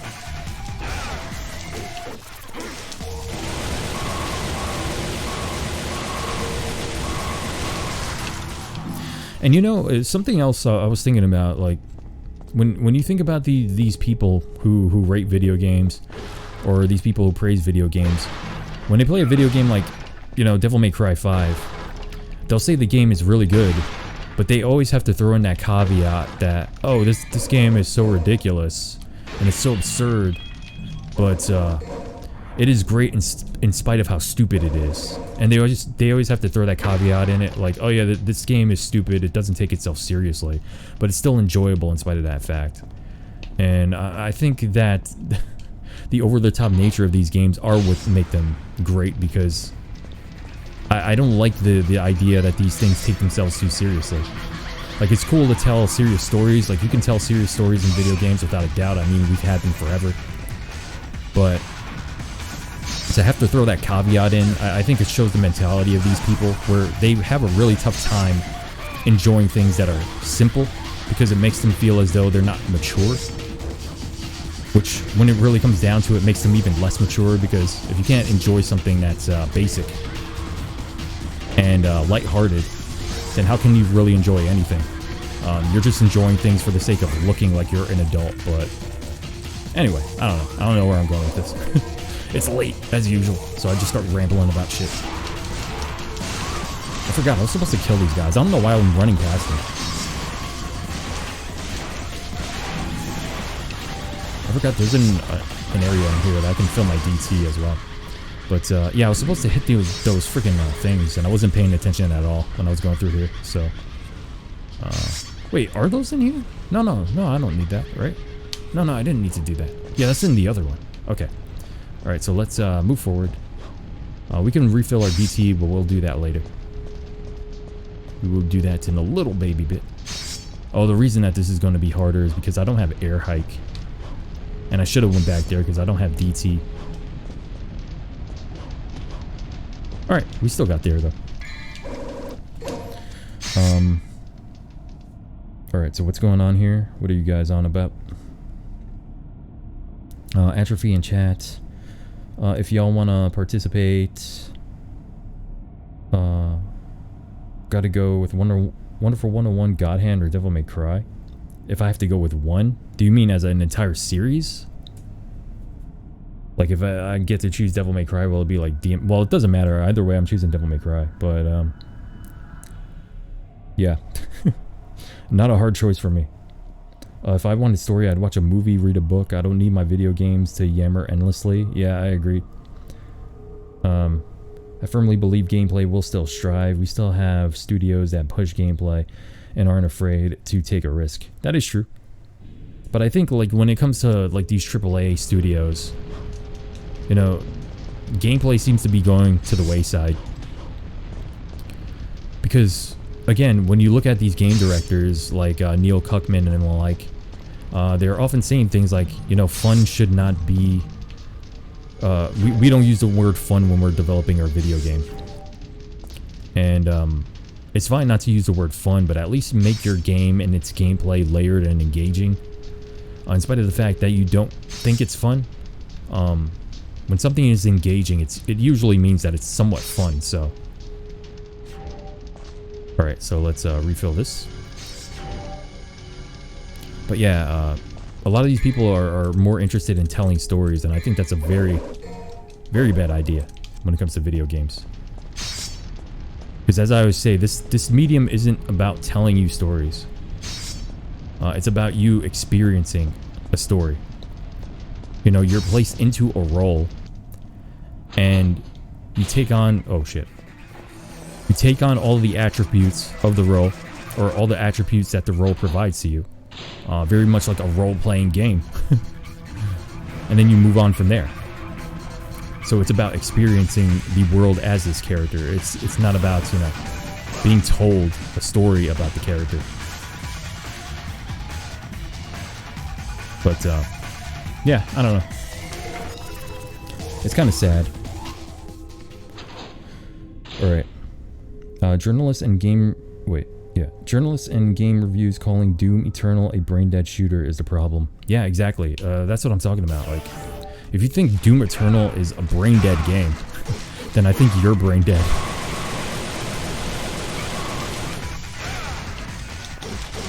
Because there are a lot of intricacies to the way Doom Eternal plays.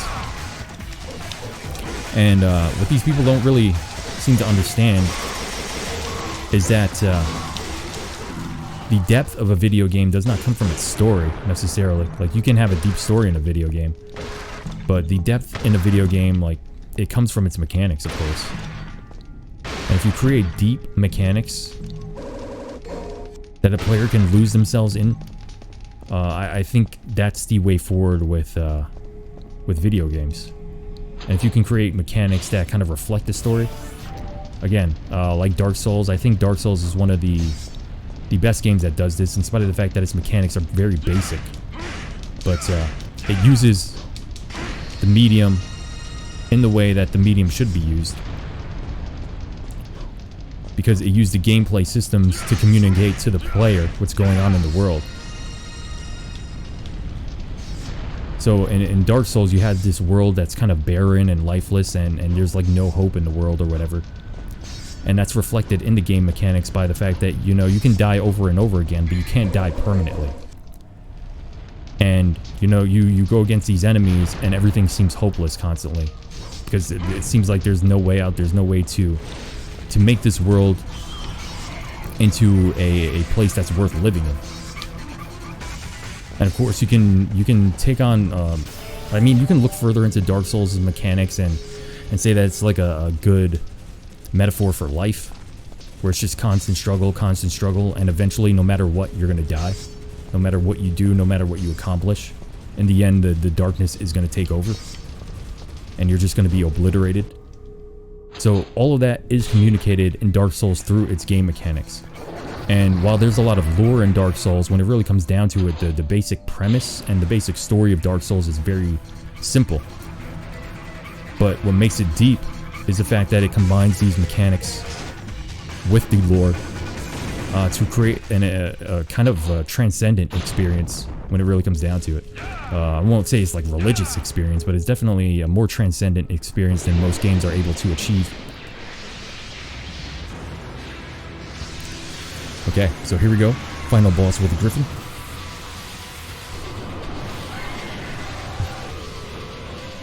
Oh shit, wait, wasn't paying attention, I thought that was longer. Mofo said Doom Eternal is brain dead. Wow, just wow. Yep. They say Doom Eternal is brain dead, and yet they praise The Last of Us's gameplay. Doom Eternal may very well be the best first-person shooter I've ever played. It may very well be. I'm still not sure completely, but it's definitely up there. Definitely up there, without a doubt, for me. I know there's a lot of people who prefer 2016, but I just love all of the stuff that you can do in Doom Eternal, so... And I just love how every fight just feels like a constant struggle. I just really like that shit, so... Alright, where you at, boy? Where you at, boy? Alright, I was able to hit him. Oh shit, I skipped that by mistake. Sorry about that. I'm so used to skipping that part.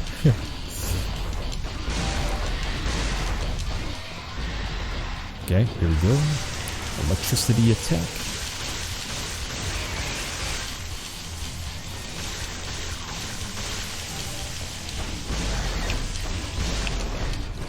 Alright, come on, Griffin.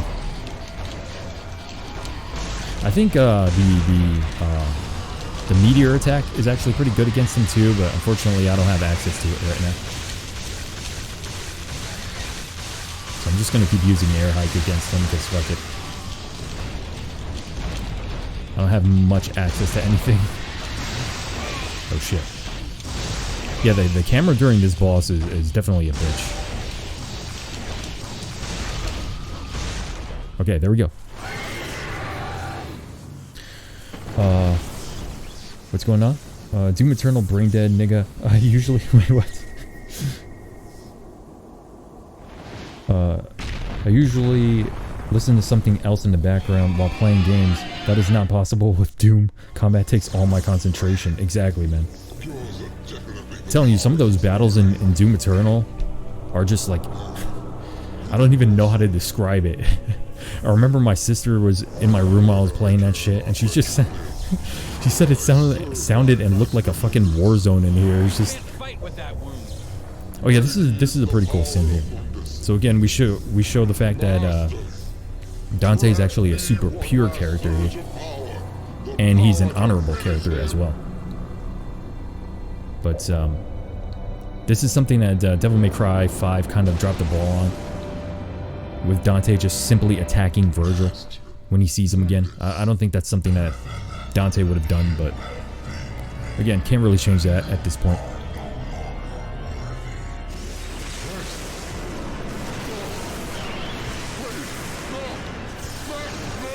Alright, what's going on?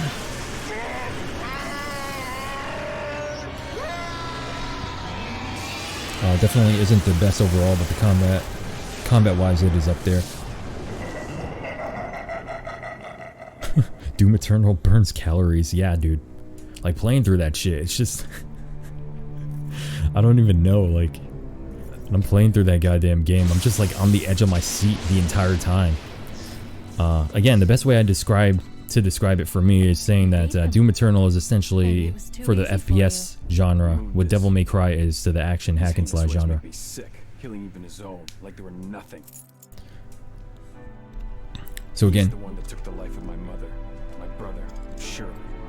We see that Dante is a pure character, honorable, My father was a man who fought for me. He had courage, and he has veneration for his father, looks up to him. In the name of my father, I will kill Mundus. I think Dante did reflect a lot of these attributes in DMC4. I really love the characterization of Dante in DMC4 as well.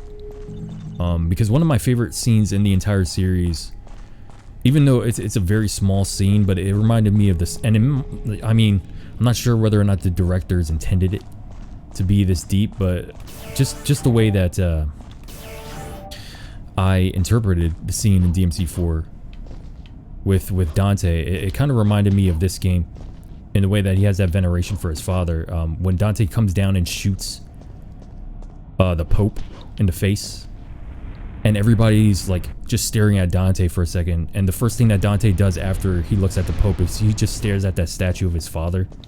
I don't know, I just love that little scene where he's just staring up at the Sparta statue, like he still has a ways to go before he can live up to the example that his father gave to the world. So again, the developers probably didn't put it in there to be that deep, but again, it really reminded me of DMC1 Dante.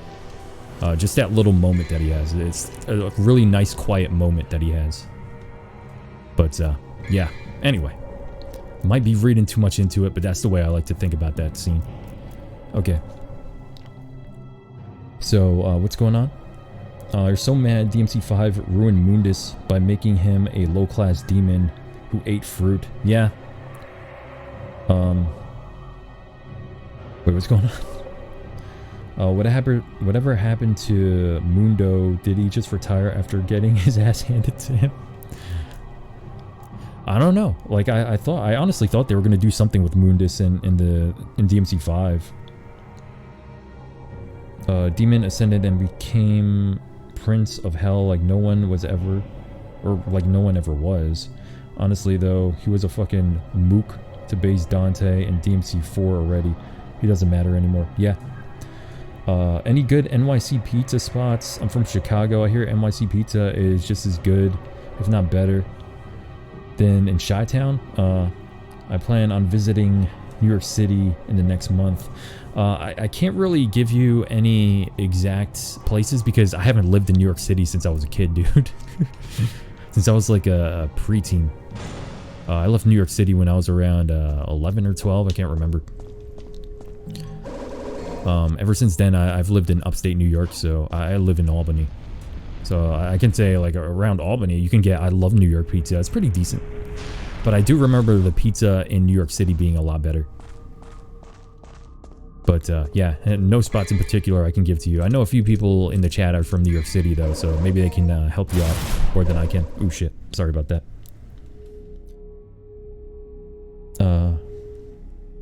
Wait, what's going on? Dante wants to fill our souls with light. Or our hearts with light. Credo's death gave me some DMC1 vibes from Dante. Yeah, that scene also does, like, when Dante lays Credo down.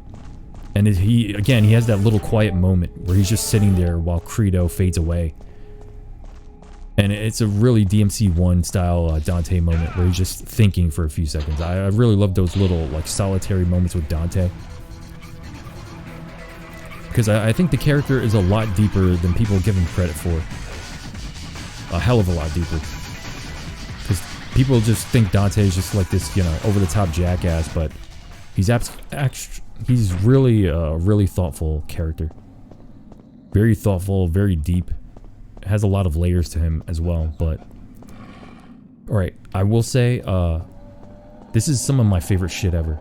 Like, you guys are hearing these ambient sounds as we're coming back to the castle. because it's like the castle is finally awoken.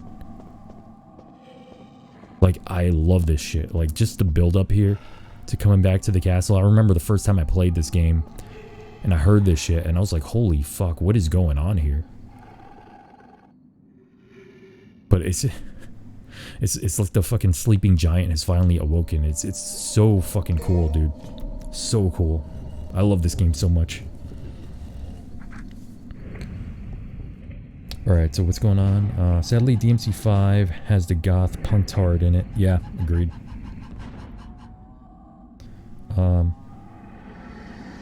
Except it was implied he will return. Oh, you guys are talking about Mundus? Wait, hold on a second. What's going on? Alright, yeah, there we go. I don't know why my stream was lagging on my stream for my screen for a second. Sorry about that. If you guys saw that, I think it might have been my laptop though. I think it froze. Alrighty, so let's continue on. So we're finally back in the castle, and the castle right now is not fucking around with us. It wants our asses dead. Alright, what's going on? Dante was stronger than the guy by 4, never mind 2 or 5. I'd rather they think of something even more cool, different, over the top. Oh, than Mundus? Yeah. Alright, let's go get this blue orb really quick. Only true fans of DMC know Dante's true characterization. Yeah, I mean, that's what I'm saying. I don't really think that... It's weird because it seemed like they kind of understood who Dante was in DMC4.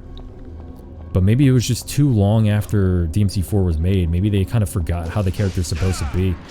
And they kind of made him a little bit of a parody of himself in DMC5. Not too bad, but... it definitely seems like they forgot about the honorable attributes that the character has. And how cool and collected he usually is. And while Dante is arrogant, he's arrogant toward his enemies. He's not usually arrogant toward the people who are around him. And that was something that was really off-putting as well. But it's whatever. So, as I was saying earlier, this is one of the designs that they ended up reusing. Because Dante was actually supposed to be able to turn into this bat at one point in the game. Again, it's based off of Castlevania, so... Actually, I forgot what the hell the best way to deal with this guy was. And I forgot to... Oh no, I don't have Inferno right now. God damn it. The horror now begins. DMC2 did have some bitchin' ideas. I agree. DMC2 is, I don't know, it's a game that's all over the place. Doesn't really know what it wants to be. But initially, DMC2 was not a Devil May Cry game, so... all of the stuff that happened with it should not be it should be understandable when you think about the fact that it was not initially a DMC game. And Capcom sort of forced it into being as such. And it was weird because Kamiya actually intended to make a Devil May Cry 2. And he had a bunch of ideas for it. But then he heard that Capcom was already developing a DMC2, and he was kind of pissed off about that. And I do not blame him, because he never got to make the DMC2 that he wanted. I would love to see what his ideas were for that one. I did hear that he might have wanted to like add a new protagonist, but I don't remember where I heard that from. But I'm pretty sure that he did intend to have Dante as the lead protagonist, but again, I can't remember exactly what his ideas were. I know he was floating around a few ideas though. Never use Alistair against the electric enemies. I gotcha. It's been a while since I've played through this game in its entirety, so... Okay. Okay, let's get it.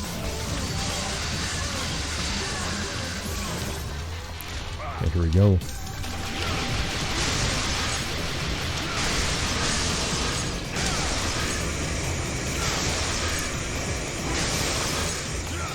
Okay, there we go. So we will allow ourselves to be sucked in.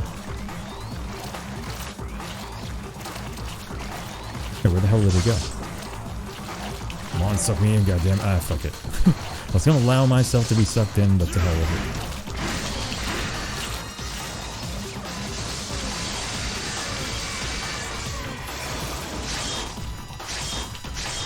Whoa. I guess not.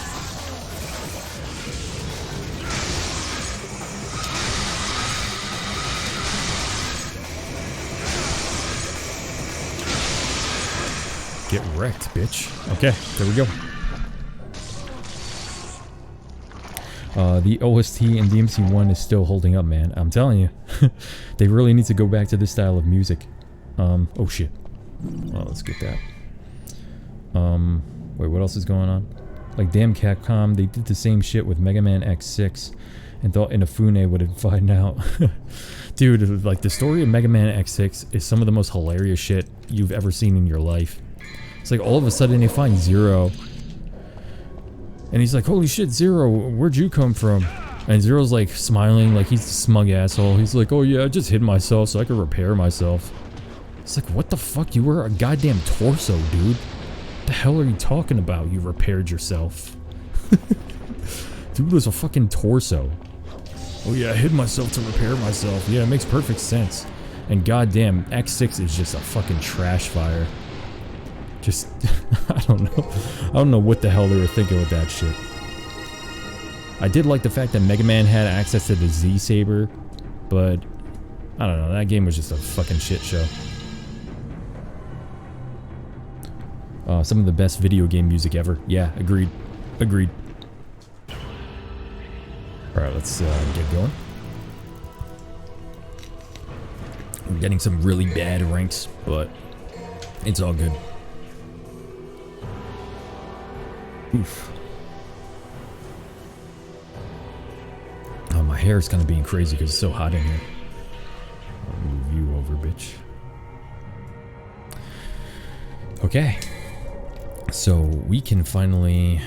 Well, actually, we can't. We still can't get Inferno because I'm doing so bad. What am I fighting for? May there be an X9 one day? I definitely hope so. I guess Zero was Fix-It Felix before Wreck-It Ralph was a thing. I never liked Nero. Always thought he was a broken piece of shit in terms of gameplay. I agree. Well, I wouldn't say in terms of gameplay he's really broken, but I don't think his gameplay was ever nearly as good as Dante's. Because once again, Dante's gameplay is what makes DMC4 so replayable. And it's the same thing with DMC5. Like, I'd pretty much never go back to DMC5 if Dante was not in it. Like, Nero's base gameplay in DMC5 is pretty decent. But you can't outdo the styles. Like, having all those weapons and having all those styles to switch between, there's just so much you can do with it. But with Nero, it's always the basic bullshit. And, you know, if they gave him the ability to switch between the Devil Breakers on the fly, it would definitely add more replay value to the character, but I don't know. It's just... They definitely made the wrong choice. Not allowing Nero to at least gain access to that as like an unlockable or something. You know? Switch Devil Breakers on the fly as like a super mode for the character at least, but... Again, I just don't like Nero when it really comes down to it anyway, so... Fuck it. I mean, we were talking about this at one point. You know, about if they should make a Devil May Cry reboot. Like go by the OG canon of Devil May Cry. And, you know, remake Devil May Cry 1. And then from there, just forget about the rest of the games in the series. So forget about Nero, forget about DMC2 with Lucia and all that shit. Just, you know, start clean. And keep Dante as the lead protagonist. I'd actually be kind of for that. Not gonna lie, because, again, I don't really like Nero, so... And I really don't know what the hell they're gonna do with a potential DMC6. With the story being so screwed up as it is. So, if they were to just go back to basics and just say Devil May Cry 3 and 1 were the only ones that happened, I think that would definitely be a good idea, but that's just me. You always go back to DMC5 for V, JK, of course. I'd argue Nero's not supposed to be as deep as Dante. He's like Ryu, basic pick up and play. Yeah, Nero's definitely not supposed to be as deep, but the thing is, what is the point of even having the character as the lead character if he's not going to be as deep? Like, and the thing is, Nero is not the kind of character who can carry a game, in my opinion. I mean, again, maybe you guys disagree, but I don't give a shit about what happens to Nero. I could not care less about the character. I don't care about him and Kitty A. I don't care about their little orphan fucking home that they have together. It's just, I don't give a shit. Like, just give me Dante. I play Devil May Cry for Dante. The gameplay in Dante. Play for the gameplay and I stay for Dante. Or the other way around. I don't know. Came for Dante and stay for the gameplay. But, oh wait, yeah, I have everything I need. Okay.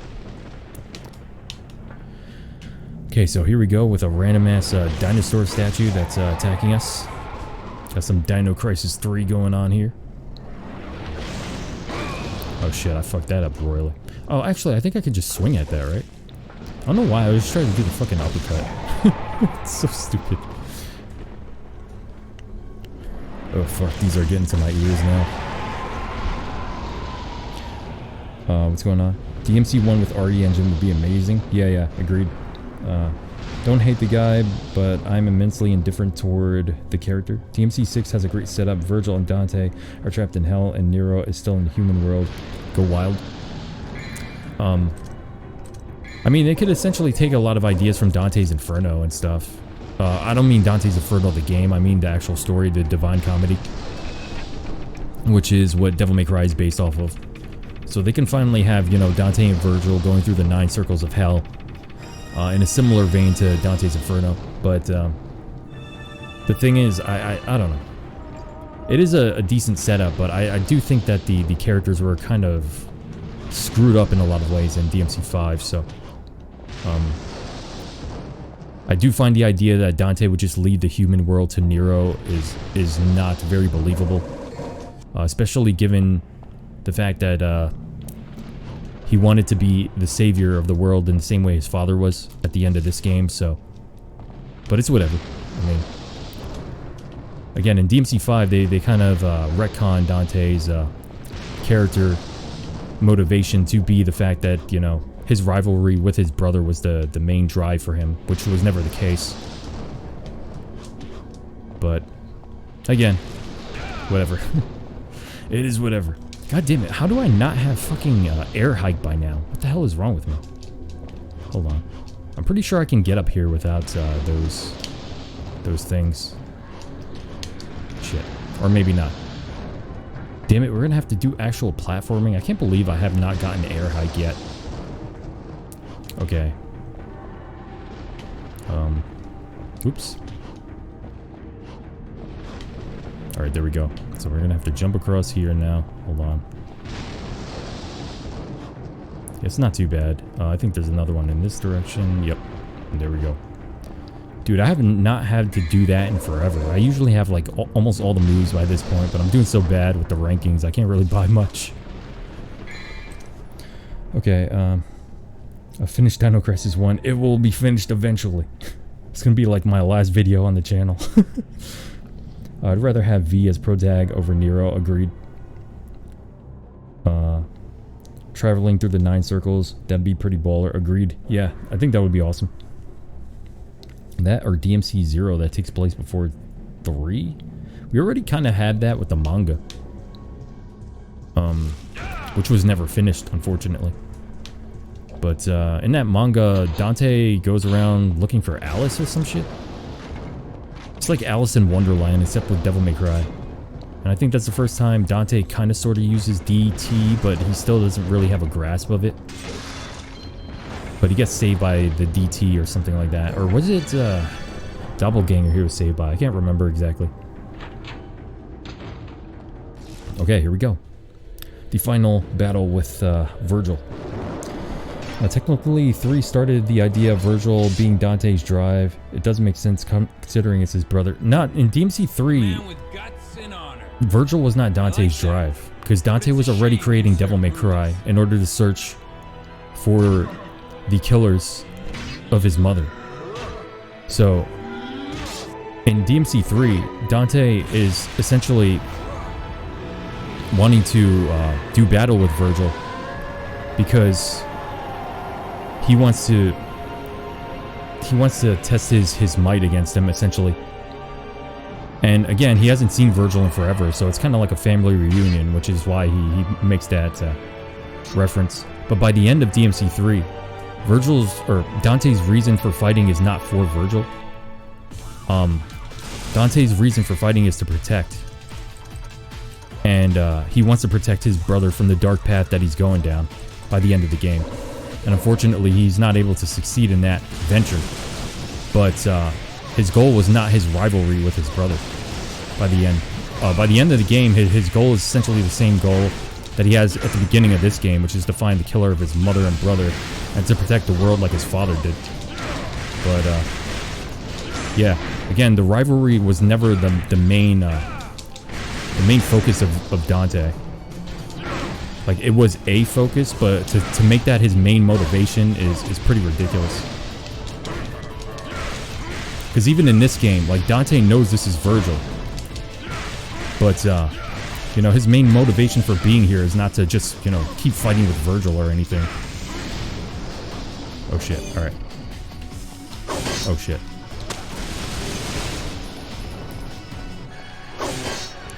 I love these. These summon swords are pretty cool here.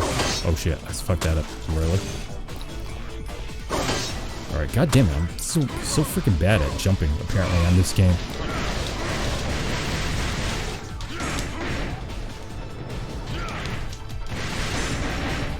Okay.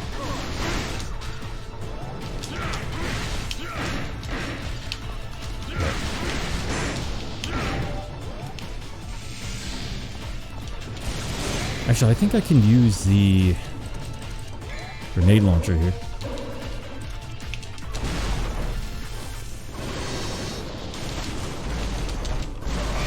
Shit.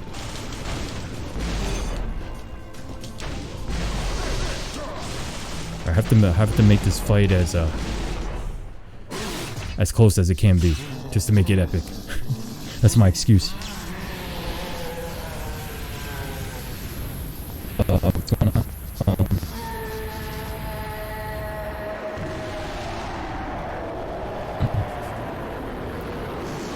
Oh, you mean Virgil is Dante's drive in a sense that he helps awaken Dante's sense of justice, Lady being the other half. Oh, that's a good one. Yeah.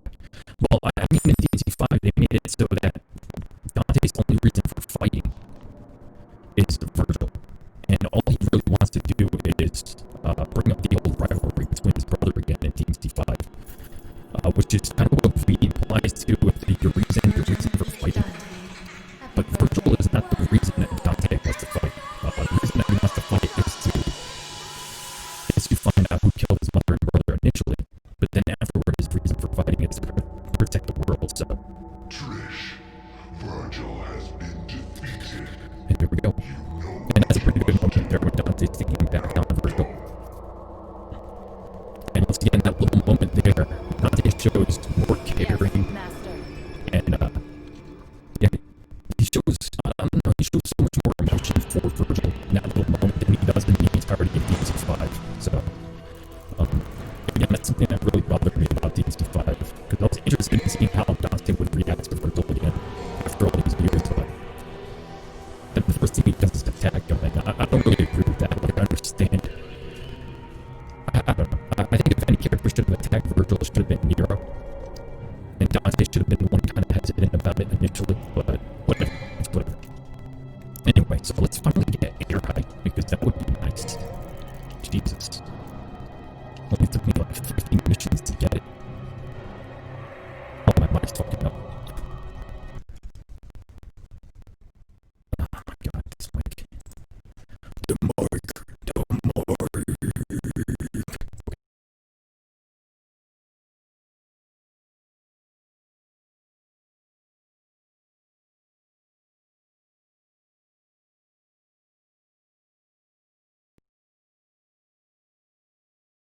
Okay, I should be sounding normal now, hopefully. Oh, Jesus Christ. Man, it's so hot in here. My hair is starting to stick to my face. Okay. It's fixed, it's fixed.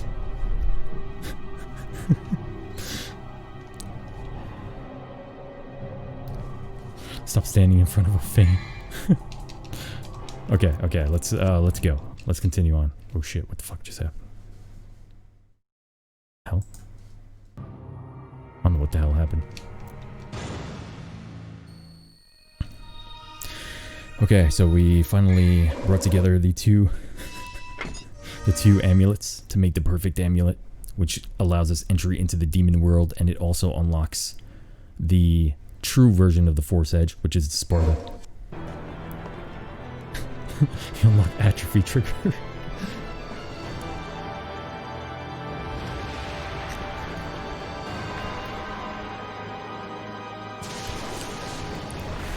Alrighty, guys. I love this cutscene here too.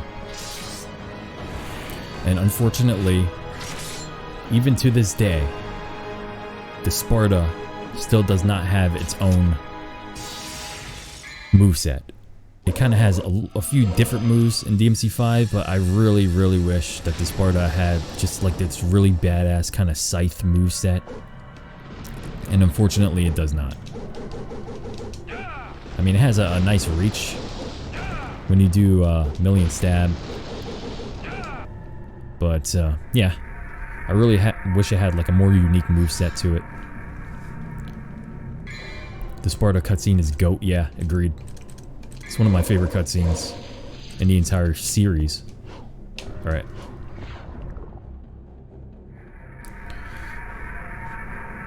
Alright guys, again, sorry about the mic.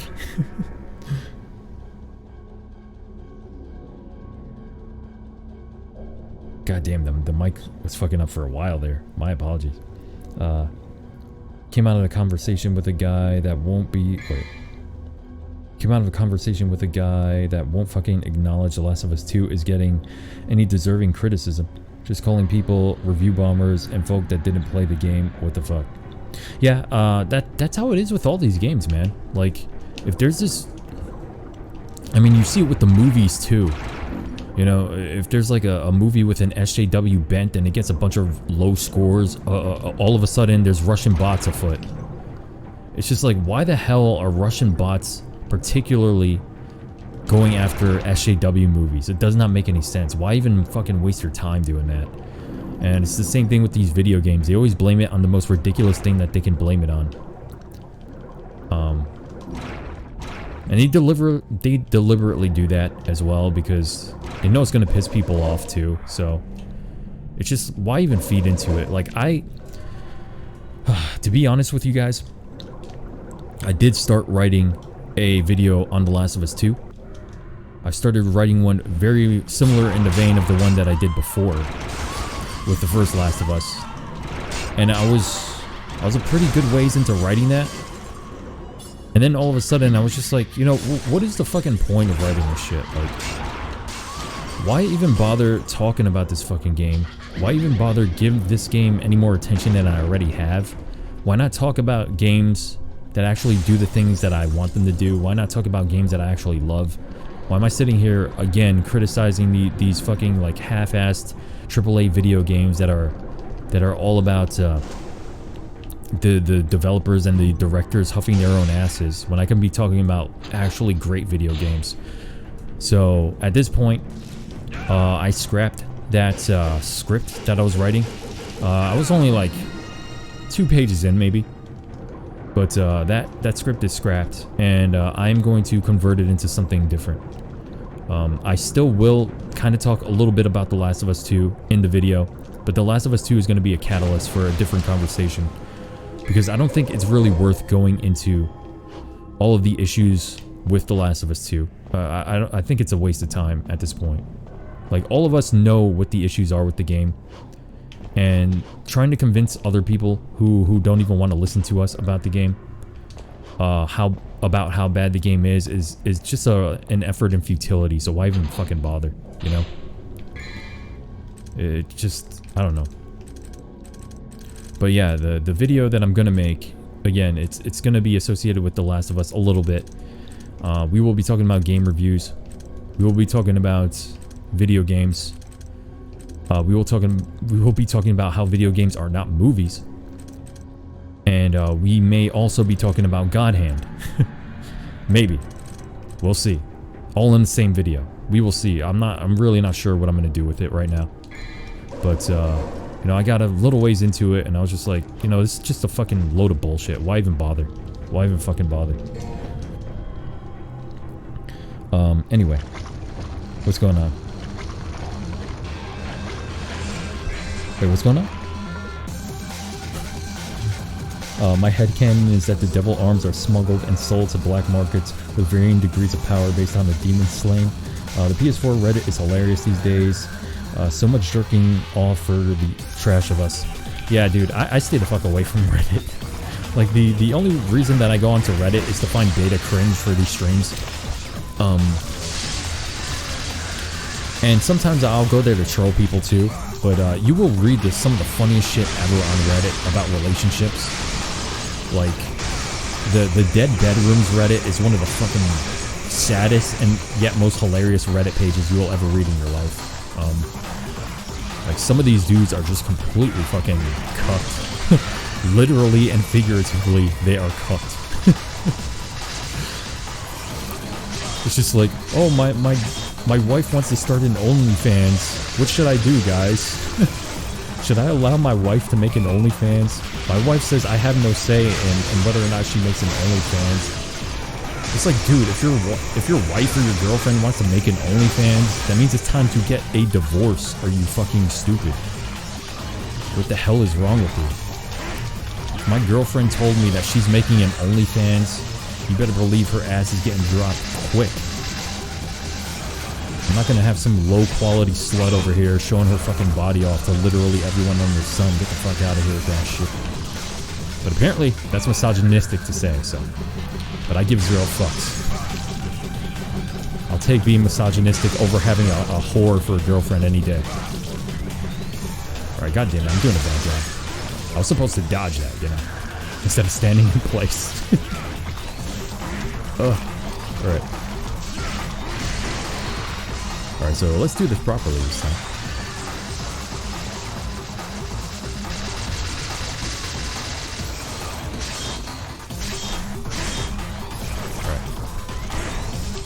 Alright, let's jump on top of him. I think he's gonna do the... Oh no, it's not. Wow, that's surprising. Dante, what are you aiming at? There we go. That went badly.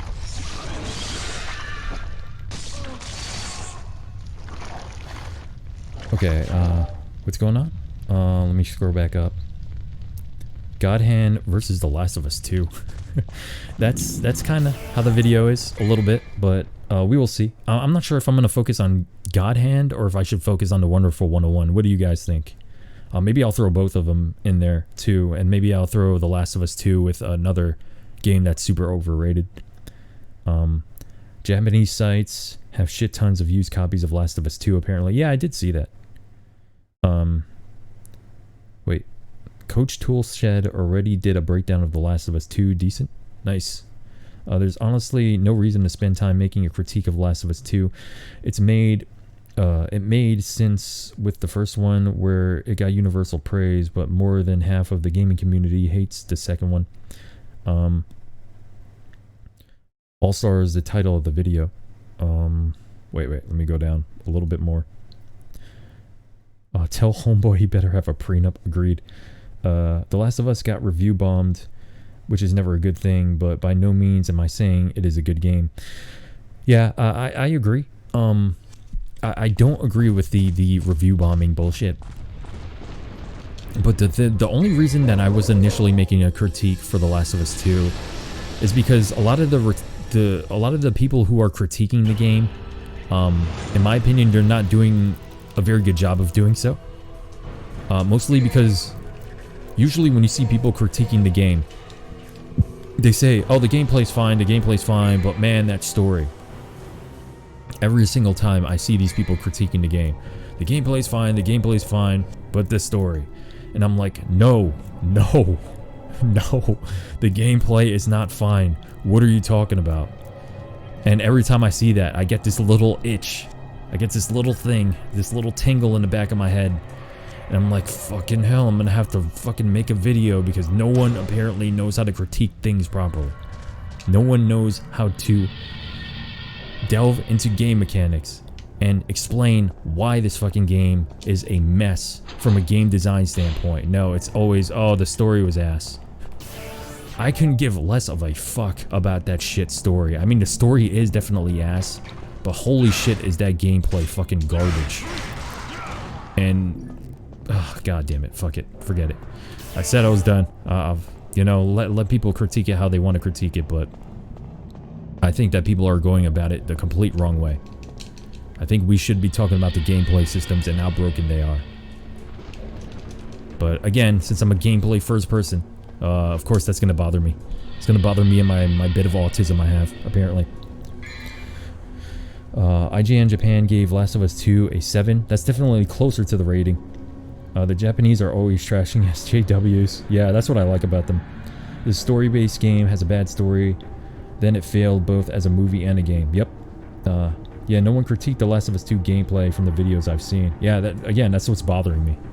Because everyone's like, oh, the gameplay's fine, it's exactly like the first game. And I'm like, no, dude. It is not exactly like the first game. Like, this game definitely has more to it than the first game. But the overall game design, the level design, and the scenarios are worse than the first game by a wide margin. Honestly, this game, if anything, is giving me more appreciation for the first game. Alright, so this is one of the fucking coolest things ever. I love the fact that Dante goes into this mirror world, and it's like this fucking warped reflection of the world. And like, you click on the door here, and wait, what? It doesn't have the fucking door thing?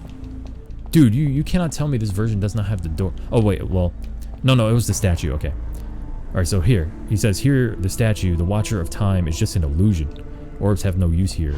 And I don't know why, I just love that little bit of text there. It's like, all of this is illusion. None of it's real, but it kind of is. And the doors don't work properly, and I don't know. This wavy effect was a lot cooler in the PS2 version, though. I don't know, for some reason the effects of the mirror world are just really fucked up in these later versions. Also, the skybox here is a little weird, too. But, man, is this game fucking cool. I fucking love this game. I just can't get enough of this shit. Just such cool ideas. I just love how dark and atmospheric the world is in Devil May Cry, but, you know, Dante's always that, like, one beacon of light everywhere he goes. I don't know. Anyway, I got too in-depth with this stuff. Okay, The Last of Us 2 is legit one of the worst stories I've seen in narrative-driven video games. I honestly think it is the worst AAA video game in regards to story that there is. Like, I literally cannot think of a worse story. Like, I don't even think Mass Effect Andromeda has a worse story than The Last of Us 2. So, like, if you guys can think of a worse game, like a worse AAA game, like, I'm not talking like indie. Of course, there's gonna be like indie, like Life is Tumblr bullshit, or Gone Home and all that. But, you know, in terms of AAA video games, I legit think this is like the worst in terms of story, without a doubt.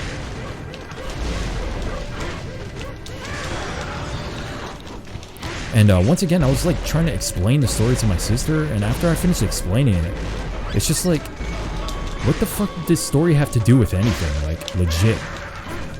Like, this story, like, it doesn't really build on anything that was established in the first game. And once again, the thing that everyone was interested in the first Last of Us is completely shat on, which is the relationship between Joel and Ellie, so... not having Inferno is making these guys kind of a pain in the ass to deal with. What the fuck is going on? I don't mean to do that. Shoot. Alright, that went terribly. Yeah, usually here I just take them out with Inferno. Worse than DMC, I will take DMC story any day over that shit show. I will take it any day. I think DMC Devil May Cry shits all over The Last of Us 2 in every single regard. Every regard. Art design, level design, gameplay, story, graphics, everything. Like, The Last of Us 2 is technically a better looking game than DMC Devil May Cry, but still, at least DMC Devil May Cry, you know, has the transforming environments, You know, they change, like each environment has different properties to it. Like when you go to the arcade, it looks different. Or yeah, not the arcade. When you go to the club, it looks different. When you go into the TV, it looks like a, you know, CNN anchor on there, and it looks like an episode of CNN. See, like this skybox is a little different than the OG version of the game. The OG one looks better, and the wavy effect is way cooler in the PS2 version. But yeah, just the music here and the atmosphere, it's just, man, fucking hell. I love this game. Cannot get over how much I love this game. Alright, so unfortunately we're not going to be able to get that now. Oh fuck. I didn't mean to do that either. God damn it. Well, so much for getting an S rank.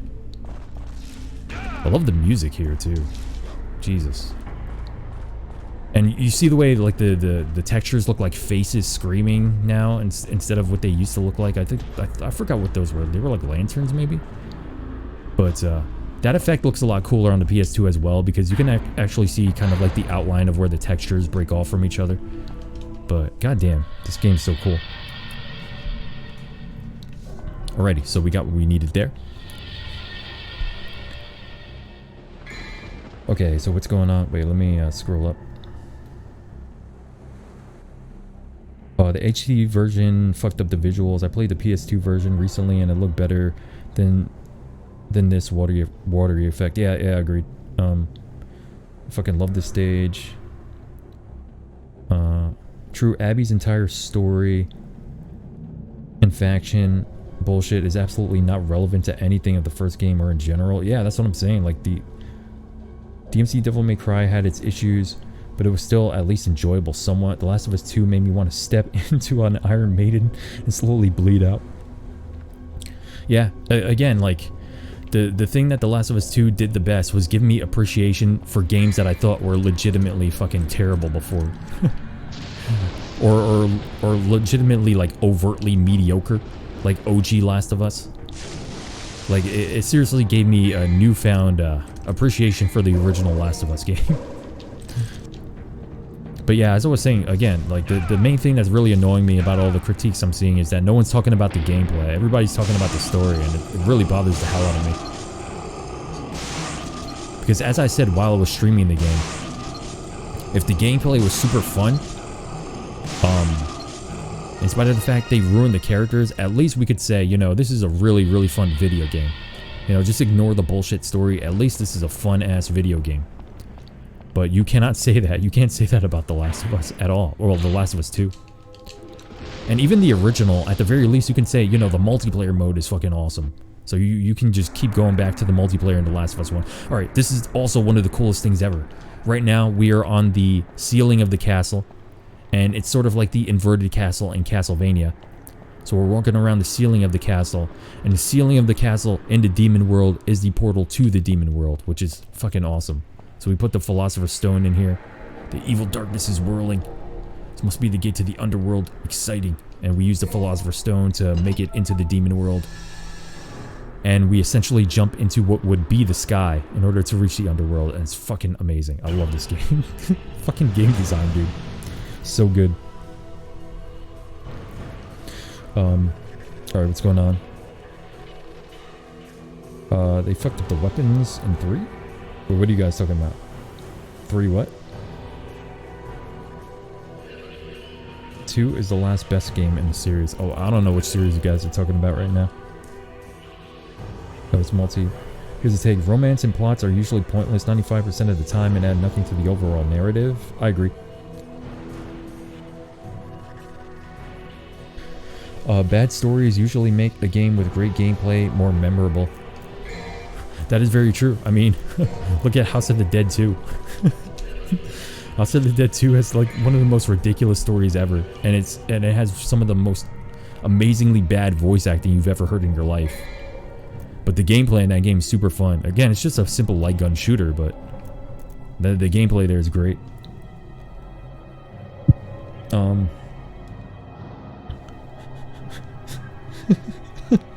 Ben goes from ranting about The Last of Us 2 to coming over DMC. Goddamn, the man lives on the edge. This is very true. Very, very true.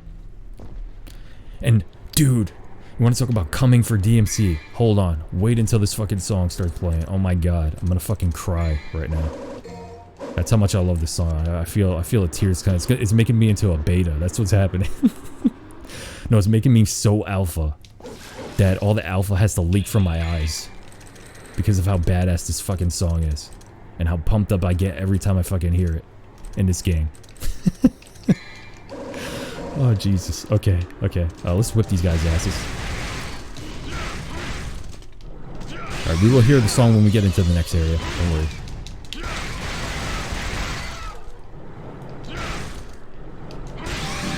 Get wrecked, bitch. Oof. Oh no, wait, the song doesn't play yet. It doesn't play yet. I forgot. Alright. Disregard that. We'll hear the song later. We're on the nightmare boss battle. Dante, Forgot about that. Dante, I wouldn't say a bad story, but just a simple story with a clear direction. Manly tears, of course. Yes, exactly, manly tears. Manly tears of alphaness. You gotta go to the doctors, guys. It's been fun. I'll see you guys. Alright, Grizzly. Thanks for showing up, man. Be sure to have a good time at the doctors, I guess. Trish, stay back. Hopefully you will, hopefully you're staying safe. Hopefully nothing's wrong with you or anything. Oh shit. Okay.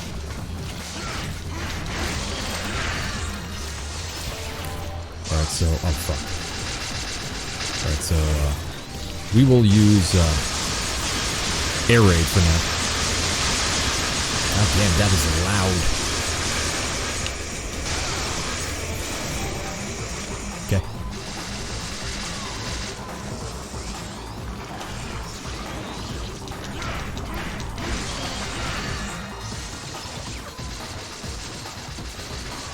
Alright. This is one of the most difficult bosses in the entire game.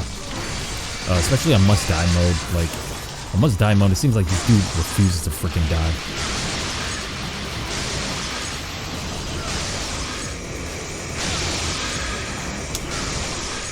Alright, there we go.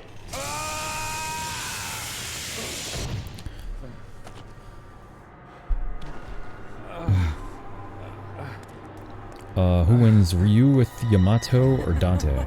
you fool! Dante You're definitely so wins, I think. easy. Trish. Just because Ryu is human.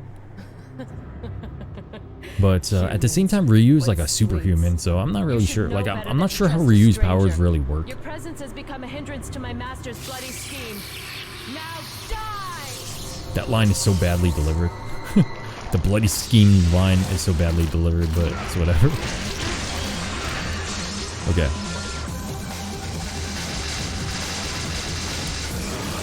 Oh god. Oh shit. Thought it was still... Oh, there we go. God damn it.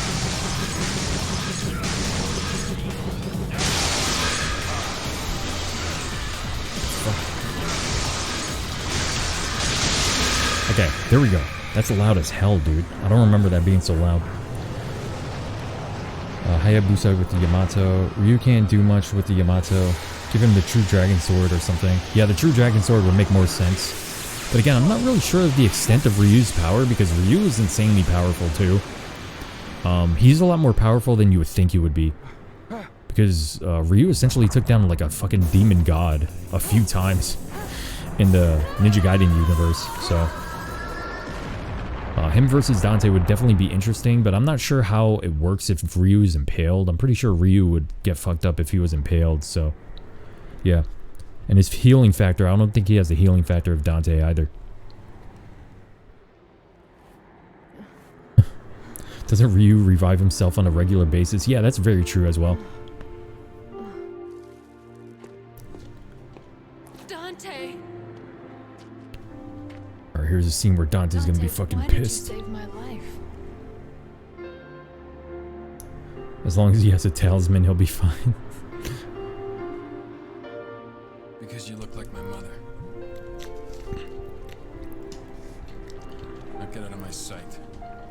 The next time we meet, it won't be like this. Goddamn thoughts always betraying you. I know that feel, Dante. Dante! Don't come any closer, you devil! You may look like my mother, but you're nowhere close to her. You have no soul. You have the face, but you'll never have her fire!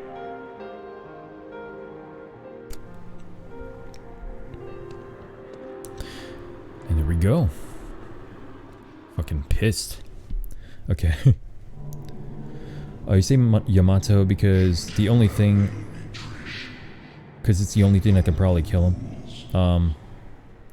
Yeah, I'm not really sure about the power, but the True Dragon Sword is insanely powerful, though. I'm not sure if it's on par with the Yamato, but...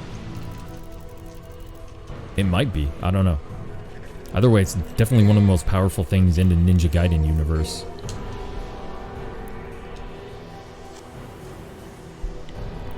To your earlier remark on game critics and not liking simple stuff, I wonder how they act when given toast for breakfast or eggs. Yeah, and the thing that really bothers me too is that, you know, game critics used to be these people who are really passionate about video games. You could really tell with just the way they wrote about video games and talked about them. And they were also people who were very good at video games. They could actually teach you a bunch of tips and secrets on video games. But nowadays, all these people are just below. Like, they're below even casual gamers in skill. Like, even below, they're probably below, like, people who solely people who solely game on their phones. Like, these people do not know how to play video games. And these are the ones that we rely on for critique. And it's really sad. But... this takes me back to kindergarten. My character is cooler than yours. Wait, what's going on? Fuck, I think the only thing worse than game reviewers are probably food reviewers. I don't know much about food reviewers. Alright, so here we go. This is the song I was talking about. God damn, listen to that fucking song. Shit is fucking great. I fucking love this shit. God damn it. I actually incorporated a sound from this song on one of my songs. I'm not sure. Well, it's on one of my songs that I'm working on for my album, or that I worked on for my album. It will be the song that will have a music video associated with it. That is Devil May Cry inspired. I'm not sure if you guys will notice the sound in there though. It's gonna be kind of faint, but it's these sounds right here. I kind of sampled one of those and threw it into the song, so... But yeah, that's gonna be fucking awesome. I love this music. I love this game. I love this game so much, man. You guys have no idea. Like, this fucking game gives me so many feels and emotions, and, you know, the game's pretty much a perfect length. It's a perfect challenge, and fucking character is so cool, and the enemies are so well designed, and just... God damn it. I just can't even. Literally can't even with this game.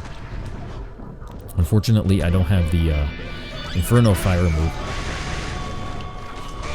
Or the jumping move, rather. I think it's the Blaze attack.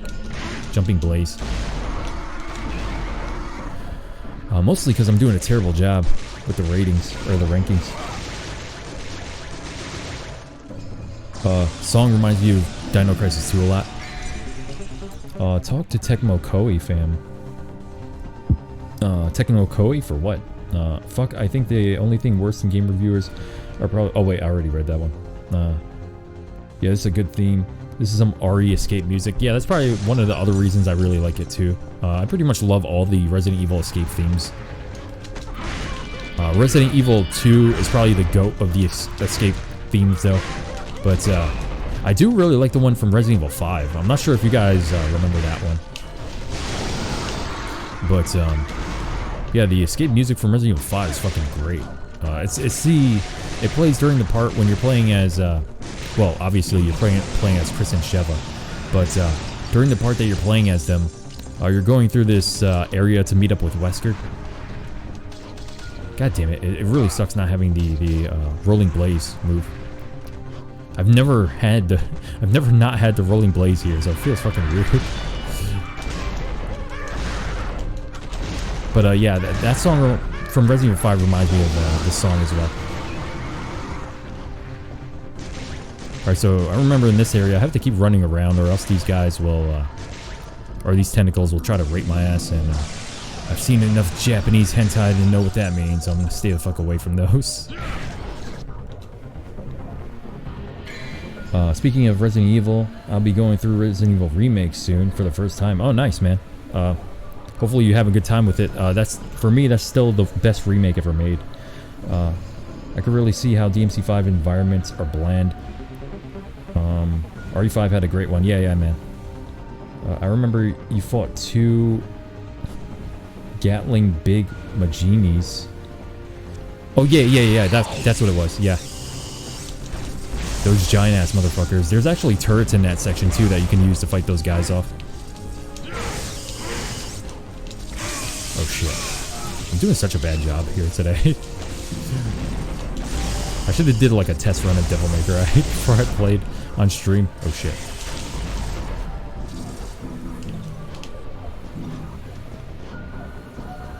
Alrighty. So let us continue on here.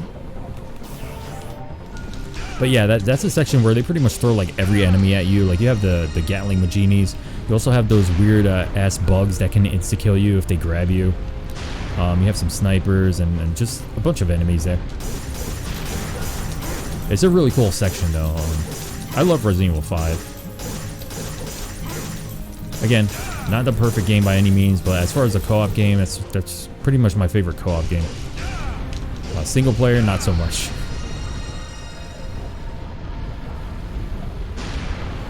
Oh, you gotta fight those 2 Reaper bugs. Yep.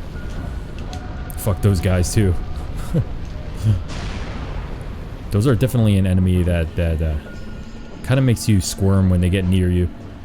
Especially the fact that they can kind of manipulate the way the surroundings look, which is super freaking annoying, so you don't know exactly where their weak spot is. But it's really cool. I mean, that's a well done enemy.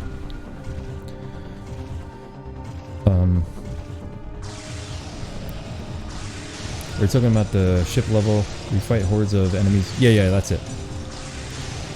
Wait, did somebody say something about Resident Evil 8? Oh, that part can be a nightmare on professional in Resident Evil 5. Yep. I do need to go back and redo my Resident Evil 5 professional no damage run. But I'm not going to redo the Gatling gun section. For any of you guys who don't know, you can actually mostly no damage the Gatling gun section because me and my sister did do it. But the only thing that stops you from being able to completely no damage that section is the part when you start trying, when the Majinis start trying to ram you off of the road. And they're trying to ram you off the mountaintop, essentially. So when the other truck comes and collides with yours, you actually take damage from that, and there's no way to get around it. But literally everything else you can do without taking damage, including the boss there. And as far as I know, we're literally the only people I've seen on YouTube to be able to do that. And when I put that video up, I was asking people if it was possible to kill that or destroy that car before it rams you, but no one could tell me. So I literally think we're the only ones who even attempted to do that. It's freaking ridiculous.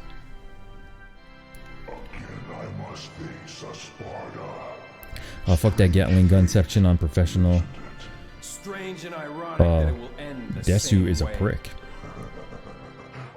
And Desu is a prick.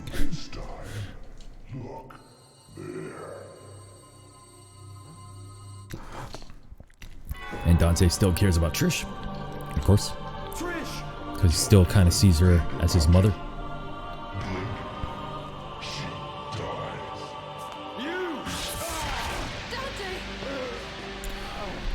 Alright, here we go. Dante's gonna get super freaking pissed. And the thing is, I like when Dante gets angry, because it's not unwarranted when he's mad.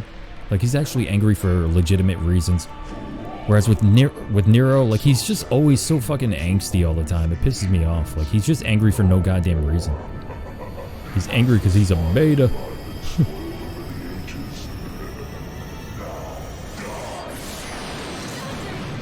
Linus is about to get a shotgun wedding.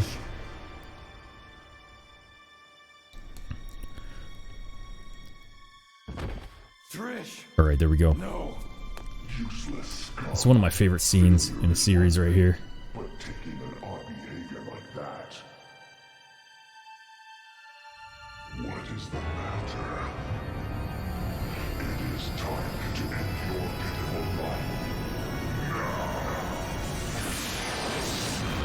love that.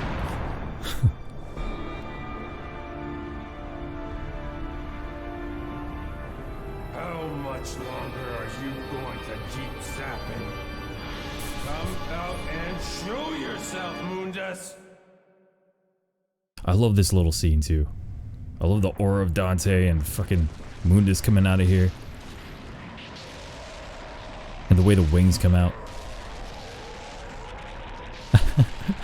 As you may or may not have noticed, I pretty much love everything about this game. Jesus. Seeing Dante punch Nero with Virgil was so satisfying. Yeah, agreed. God damn, Nero's just such a freaking spoiled little bitch. But anyway, we don't have to think about that little bastard. It's all about Dante and Mundus right now. We're going to space, guys. Those eyes. Deep in them, I see the same light as in Sparta's eyes. Why my mother? That useless being. If you need a mother, I can create it. As many as you want. What? Just like I created Trish. Silence! Dude, when oh my god. When I first got to this fucking scene, and I was so young, I fucking creamed my goddamn pants for the first time. When Dante did this, and then the next scene, you see him turn into the Sparta form, and I was just like fucking blown away when I saw that shit. And you see the giant ass Mundus come from the bottom, and the entire screen is shaking and shit. And he opens his wings, and it's just like, holy fuck, what is happening right now? And you get this just completely new gameplay style, and it's just, I don't know, this is some epic ass shit, man. I fucking love this game so much. You guys, you guys have no fucking idea. I fucking adore this game. Alright. I know a lot of people don't really like this section, but I love this shit. Alright, let's just send out our fucking giant ass dragon. Because why the hell not? Because why wouldn't Dante have a dragon attack? He's Dante, of course he does. Fucking greatest character ever created. Alright. So I'm gonna be fapping here for quite a while, so your fingers definitely get tired after, well, your arm definitely gets tired doing this shit after a while.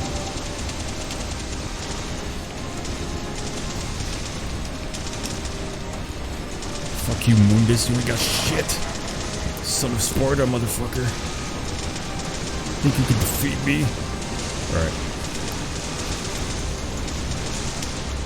Take it. You don't like that shit, did you? Alright. Try to get as much damage as we can. Oh fuck, I fucked that up. I was supposed to do Vortex really quick before he hit me, but fucked it up. Oh my god, my fingers are dying right now.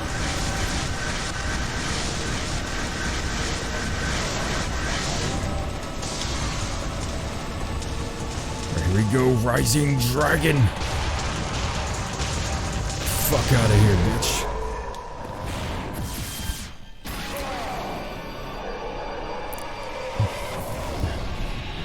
And here comes another one of my favorite scenes. Not this part.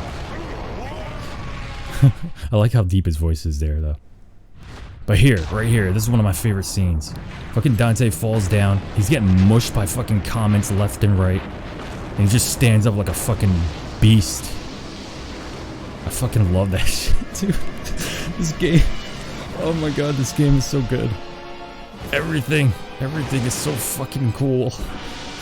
Oh my god. It's like taking fucking meteors to the head and he gives zero fucks. Oh my god. How? Just teach me how to be this cool, Dante, praise God. Alright.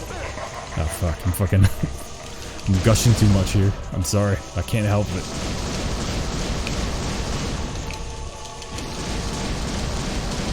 Okay,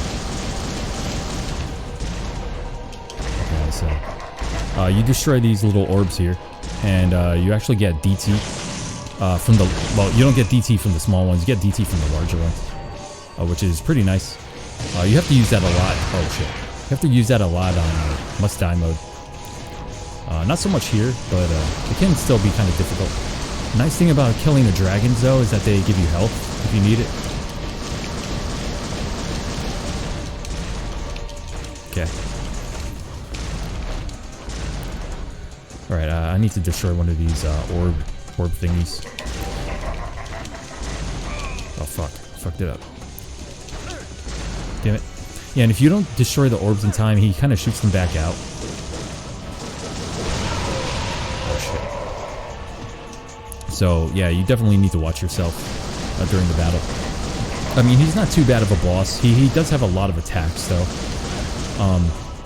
But the thing that you have to be most wary of are these orbs that shoot these little bullets at you, because they can kind of catch you off guard every so often.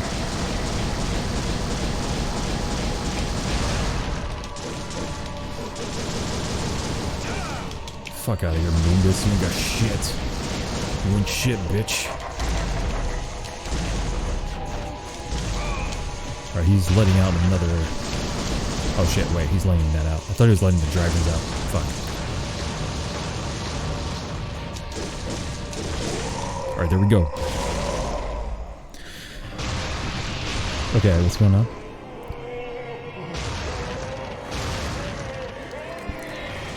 Oh, hey, Saiyan Zero, what's going on, man?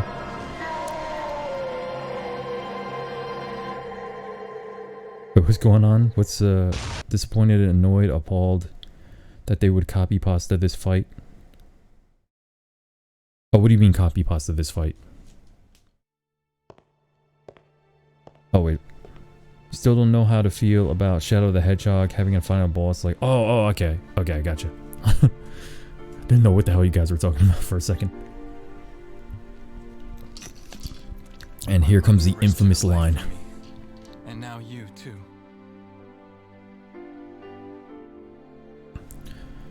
Here it comes. I should have saved you. This is the only time that my feelings for Dante being amazing kind of wavered. The one to fill your dark soul with light. God damn it. Again, I understand the scene. It makes sense in context of the story. It's like he lost his mom a second time. He still couldn't protect her. But goddamn, just the delivery and everything's not it's not very good.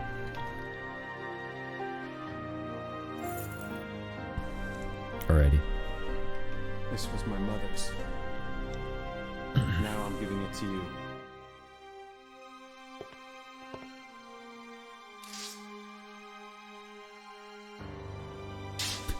Best scene in the DMC series. My father's also here now. Rest in peace. In peace. Rest in peace. Light. Yeah, it is a pretty cringe scene, not gonna lie. But, I mean, I still love the campiness of it. And it still makes sense in context. But, damn, is it rough. Not gonna lie. Dante beta mode. Okay, so, wait, what can we get here? We already have pretty much everything. Let's get... Oh, no, we can't get Rolling Blaze yet. Still, god damn it, dude. Nah, we're not going to be able to get it anyway, but fuck it. Okay, oops. Oh, I'm using the wrong one. I love this song, too. This song is badass. And I love how like... These next few missions are all kind of interconnected. And they're like the victory lap of the entire game. Like, even on Must Die mode, like, all the missions prior to this one, like, the last maybe 5 missions prior to this one are pretty fucking difficult to get through. But then you play through these few missions, like, and it's really easy going for the most part. It's like the game is giving you a victory lap for just doing so much badass shit and getting over all the challenges that it threw at you. I really like that about the game design here. Okay. Alright, let's take all these babies. Let's get the hell out of here. I didn't pick that up, but who cares? It's all good.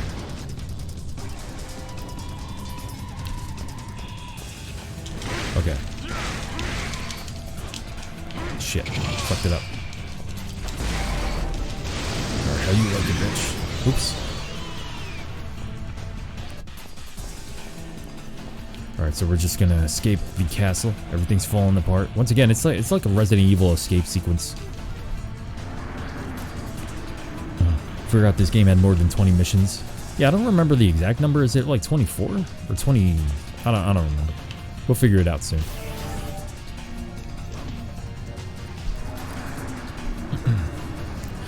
The other cool thing about this, the underworld, the little thing from the underworld, is the fact that that platform kind of has an eye on it that's looking around. I always like that little effect there. Shit, I meant to do that.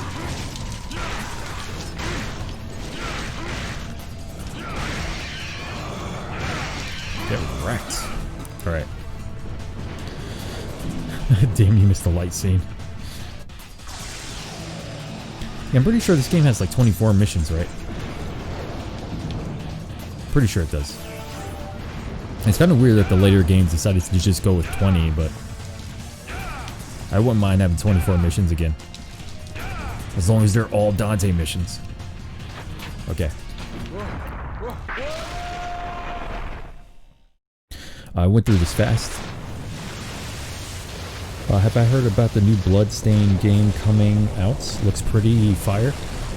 Yeah, I did see the trailer for it recently. It looks pretty cool. I like the fact that you can actually get some co-op in it, and you can choose from like all of the previous characters from the last game, as well as all these new characters. All right, here he comes for the last time.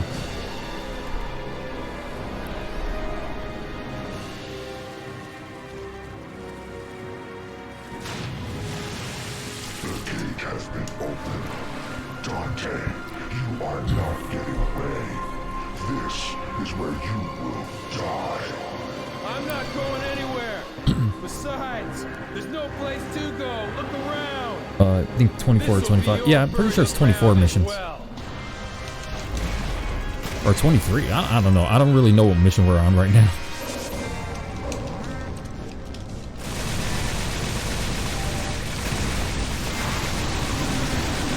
Wait for Devil Trigger to go all the way up. I love the way that Mundus becomes more and more grotesque as you shoot at him here. Alright, here we go. What the fuck? Why is he not getting hit? There we go. There we go. What is the matter? Here your powers are weak, human. No, actually, I think there are 23 missions in this game. Yeah. I'm pretty sure 23 is the last one. I wasn't looking when I was looking at the final mission number here. When this turns into spaghetti. Dante, use my power.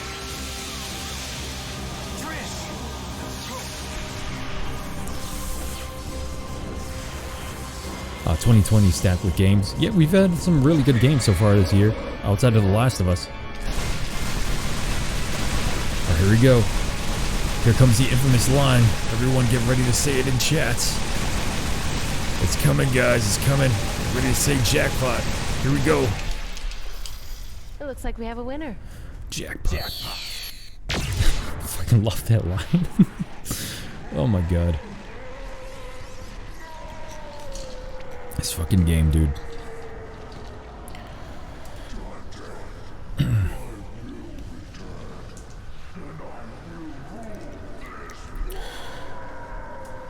Oof.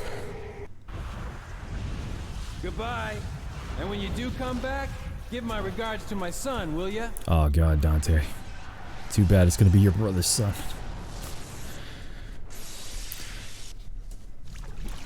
Oh yes, the jackpots.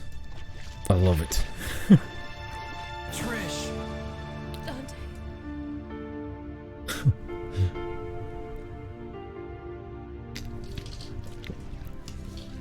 Dante. Oh, here we go. Devils Never Cry. This is one of the other weird things about this game. Is them changing it to Devils Never Cry. Tears are a gift. Horrible idea, but whatever. Jakubatu. We need Mundus to come back. We did it, boys. The N-word is no more. Yeah, but we still have one more sequence to get through. It's never too late.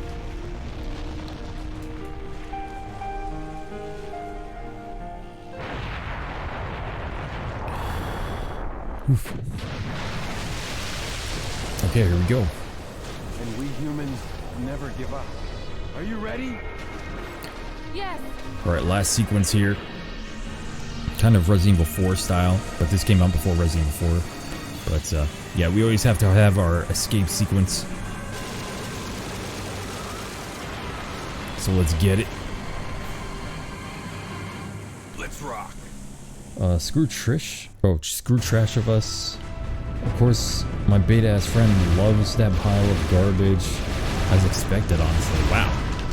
That's surprising. Oh, shit. I wasn't paying attention. Alright, let's pay attention here. I was gonna check.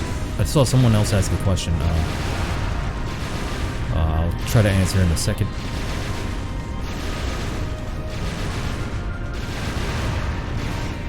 Honestly, this is also one of the more difficult areas to no damage in the game. Because you have to time your shots absolutely perfectly. So it can be a huge pain in the ass. Does this guy make bass or guitar videos? I got recommended from one. Lamau. Oh no. I don't make bass or guitar videos. I have like a bunch of rock songs on my page though, but yeah, I don't make anything like that. So if you're interested in that, yeah, you can definitely click off this video. I do music, but not specifically bass or guitar. The sky, it's so clear, so blue. The sky is fair. It'll always be above everyone's head, no different. The campiness of this game is nearly unrivaled. I feel like my heart is becoming clear. Oof.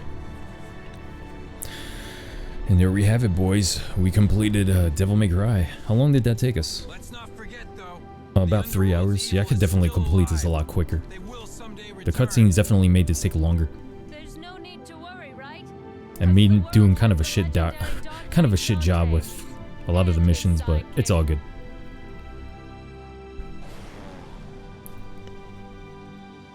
Do I watch the Rageaholic? You mean Razor Fist? Yeah. I like Razor Fist. Don't always agree with him on video games though, but as far as politics go, I agree with him on politics about like 85% of the time. Great. Where's the place? But in terms of video games, it's about like 50% of the time. But yeah, I think he's an interesting dude. Makes some really good points and really good videos. 5 minutes. More than enough. Oh my god.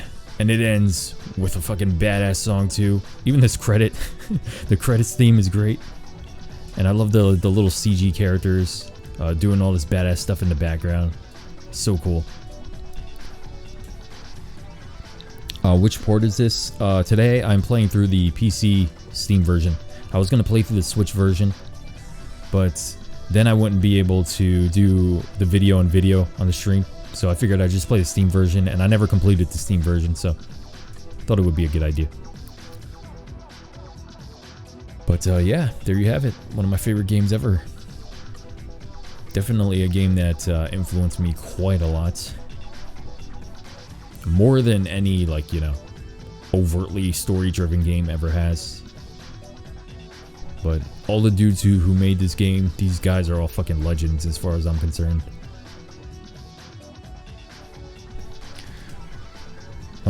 What else is going on? Yeah, Michael, I'm kind of surprised that you have a friend that really liked the fucking Last of Us 2. Like, Jesus. Like, I don't think I'll ever be able to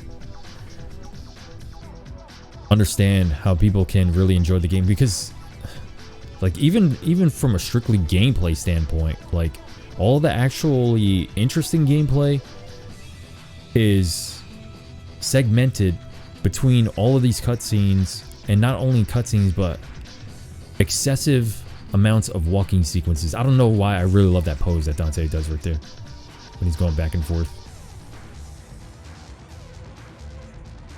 But yeah, all the excessive walking sequences that you're forced to do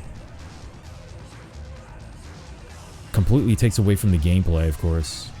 And of course, all the bullshit, you know, playing the guitar constantly every 2 seconds. Like, the exploration also sucks in the game. And once again, you can get through the game by just running to the exits every time, but whatever. Much better than The Last of Us 2, yeah, without a doubt. We gotta keep the detox going. This game is seriously too cool, don't care how old it is, agreed. I think this game is pretty much just timeless. And how cool it is. I do understand, you know, if somebody was new to this game and they couldn't really get into it because of the core gameplay, it's so basic. And the camera and stuff. I love this song here too. It's kind of like Dante's mom's theme, pretty much. This song gives me the feels too, not gonna lie. This entire game gives me the feels. And I love Dante has the pendant here next to the picture of his mom. So it's like he has his entire family back in this image. He's got the other half of the pendant from his brother, has a picture of his mom, and he was given that pendant, the first half of the pendant, from his father, so. And here we go, the GOATs, executive producer Shinji Mikami. We have Kobayashi here. And then we have the director, the other GOAT, Kamiya. And there you have it, one of the best games ever made. One of the most influential games ever made as well. Again, to this day, still one of the most influential games. But, yeah. The music. Yeah, the result screen music is great too. It's like a music box version of the song that was just playing. Oh, god damn it. I fucking love this game. And again, it reminds me of why I love video games. But, I really wish that they still made, you know, consistent games that are like this, that are super innovative and just cool and badass, and they don't take themselves too seriously, and they're not trying to push an agenda. They just want to tell a story about, you know, a cool character who's trying to overcome some evil. And it doesn't have to be like this morally ambiguous bullshit, you know. But, yeah, that is Devil May Cry. Will always be one of my favorites. Alrighty. Oh wait, let me make sure this is still going. Oh shit, wait, what the fuck's going on? I think my fucking thing is fucking up right now. Yeah, there we go. Alright, let's move this. There we go. Jesus, I don't know what the fuck is going on.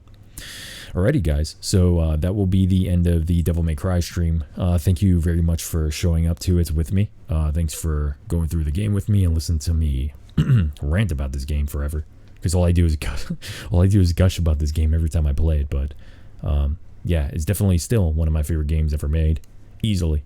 So hope you guys enjoyed the stream. I will catch you all very soon. Report card. Yeah, I will catch you all next Sunday. And, well, this coming Sunday, rather. And on this coming Sunday, we will stream at a more normal time. I'm not sure whether or not you guys like the nighttime streams better than the, you know, the afternoon stream. So maybe I'll put a poll up about that one. But, yeah. Next stream, we will be doing some Devil May Cry clones. So if you guys are interested in that, be sure to show up. I think we're going to be doing Chaos Legion next, which is a game that I've never gone through in its entirety. So I think that'll be interesting. But in any case, thanks for showing up. Hope you all have a good night, a good day, good evening, or good evening. Be sure to have a good week, and I will see you all in a week. I'll see you all on Sunday, and be sure to take care of yourselves until then.